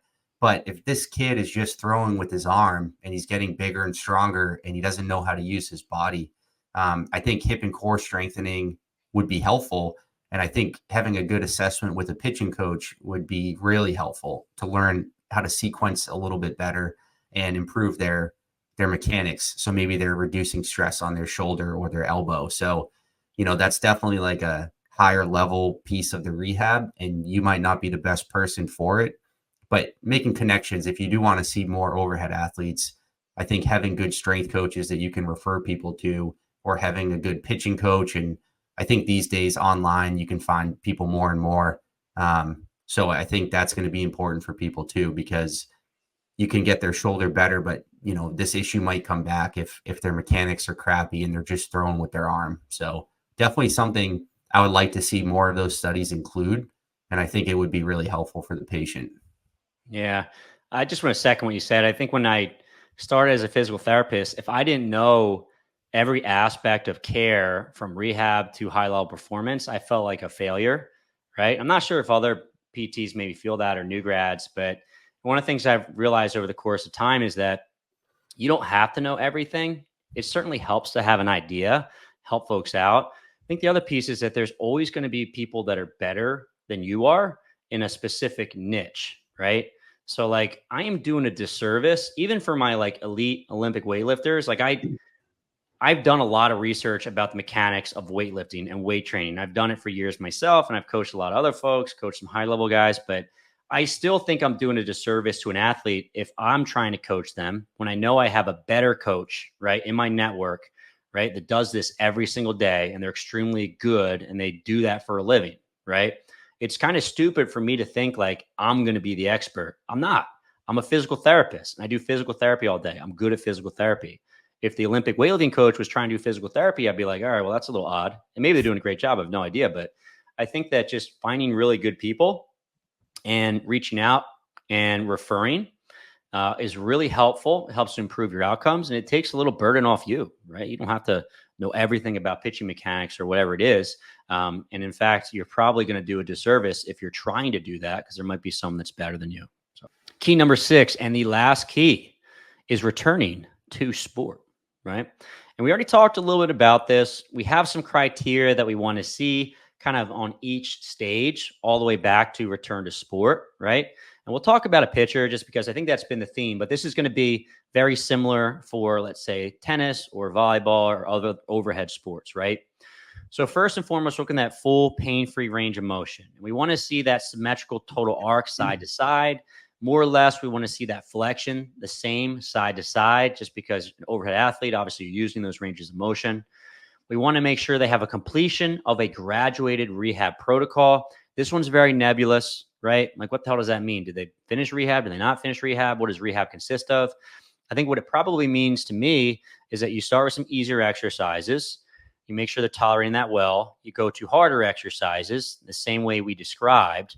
We make sure their range of motion is returning. It's symmetrical. It's not painful. Eventually, we progress to some plyometrics. The plyometrics going really well. Then we do an interval throwing program, right? And if they pass all that stuff, they're doing great. Then we can return them back to sport, right? Well, let's stop there. What do you think about that, Kevin, before we move on? Because I think there's a lot to that. Yeah, I think it's starting with the strength and just understanding what the demands of throwing require. So that 2/3 ratio of external rotation to internal rotation is something we look at. In the throwing motion, we think of the internal rotators, specifically like looking at your shoulder, are going to be the lat and the pec, teres major. They're going to play an important role in generating ball speed. So those are going to be stronger, bigger muscles. But to counteract those, your little external rotators on the back of the shoulder are decelerating your arm at ball release. So if you're throwing really hard and you're not doing a great job decelerating, that stress is going somewhere, and it's probably going, in different parts of your shoulder and maybe keeping you a little irritated. So we want to see those strength numbers there. We also look for external rotation to be about 15 to 20% of body weight. And the reason for that is that it's just a little more specific to the individual you're working with. So if you have a 200-pound pitcher, we expect those external rotation numbers to be a lot stronger than someone who's a lot younger. So we definitely look for that. Once someone's hitting that criteria, we start a throwing program. And I think that said 1 out of 5 studies had included that. So that's definitely something that we want to see more of as well. My big thing that I like to do is run. So I always think of this in terms of running. But if you go through a rehab program and then you just go back to racing 5Ks or 10Ks without any type of return to run, it seems crazy, right? And I think we can all appreciate that if we treat people returning from ACL. We're not just going to send them out for, a 3-mile run right away. We have to get those tissues ready to run. And that's what I tell our baseball players when they start pitching. I think Mike Reinold has done a great job writing those programs that we use. The athlete might think it seems a little slow to start, but I try to tell them that we're not working on improving your velocity right now. This isn't a time to work on improving your slider or changeup. That comes later. Right now, we're just getting the shoulder and the elbow used to throwing again. We're kind of putting these ligaments on stress that haven't seen this stress for a while. And it's a very slow, gradual progression. So it's such an important piece of the process. I think earlier we talked about like risk reward for the patient. Is there some patients that could skip this phase and just get back to playing?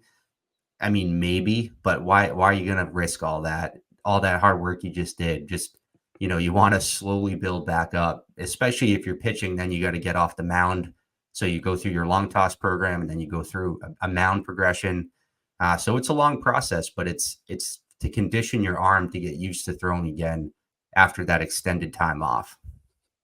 Yeah. When I read that, it blew my mind a little bit, because in my mind, like that interval throwing program is like 50% of your rehab. It's like if you just had a patient that had a slap tear, if you just like gave him 4 weeks of nothing and then an interval throwing program, I'm curious how they would do, right?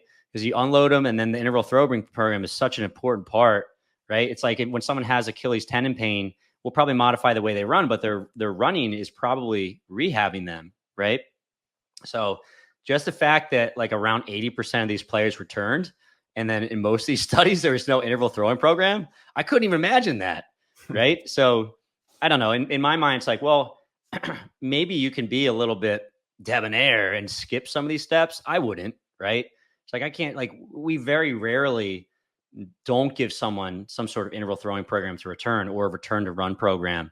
We may modify that interval throwing program a lot, right? Based on the individual. So based on the injury, and this could be a whole nother talk, and maybe we'll get Mike Reiner or someone on here because he is a true expert with this stuff. But your interval throwing program is going to change a lot based on the athlete and the circumstances, right? How fast you need to return by. What is the injury that you're dealing with? What position are you trying to get back to? Because if you're first base, that's a lot different than a pitcher. So you basically need like a return to throw program, and then you have like a mound progression too, right? So there's a lot to that. But yeah, only 1 out of 5 of those studies actually included one. The other thing, and you already kind of noted on this a little bit, is the idea of balance in the shoulder.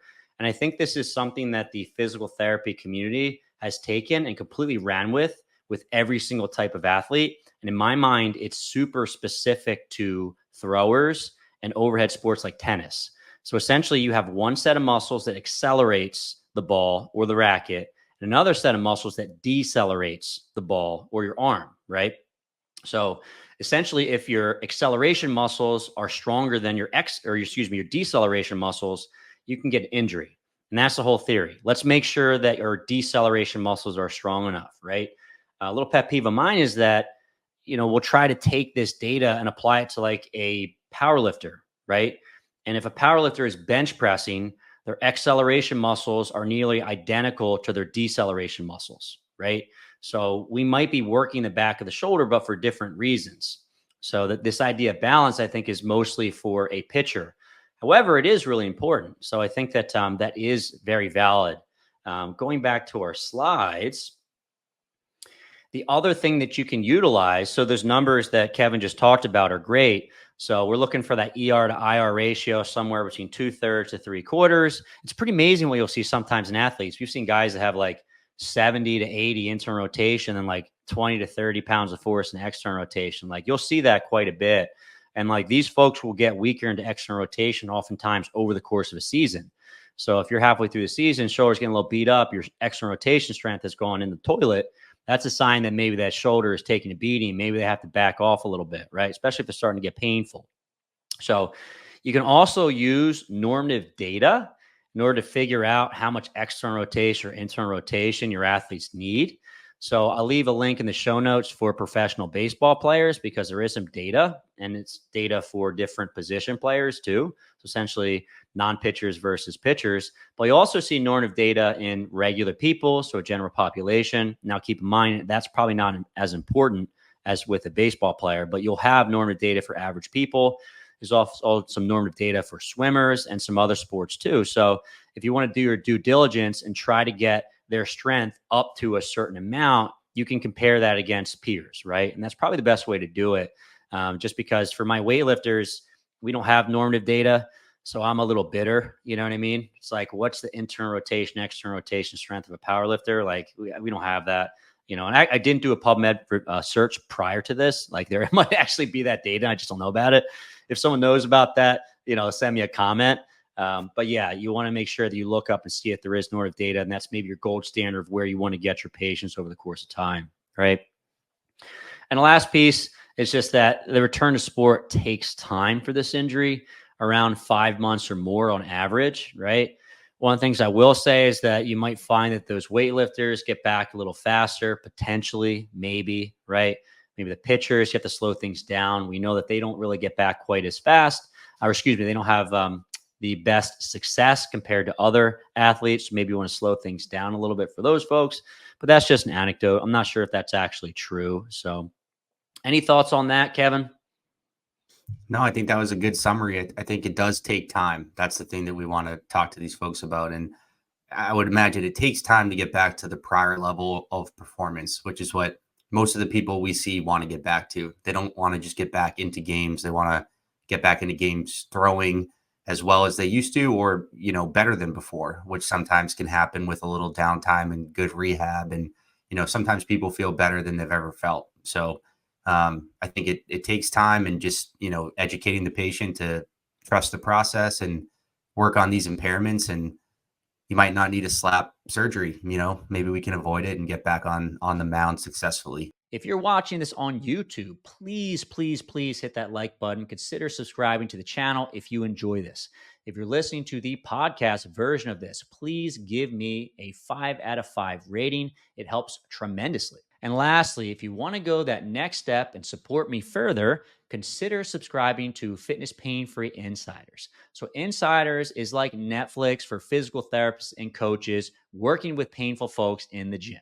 You've got access to 100 plus webinars, ebooks, and courses. More recently, I've been taking all of my best content from YouTube. I've been taking out all the ads. I've been organizing it in a really step-by-step fashion in an entire course so you can easily go through it. And I add additional pieces to this to enhance your learning, right? So I just finished up my lateral ankle sprain course. And one of the big things I added to this was a protocol. So essentially, what do you do week 1, week 2, week 3, week 4, week 5, 6, 7, 8?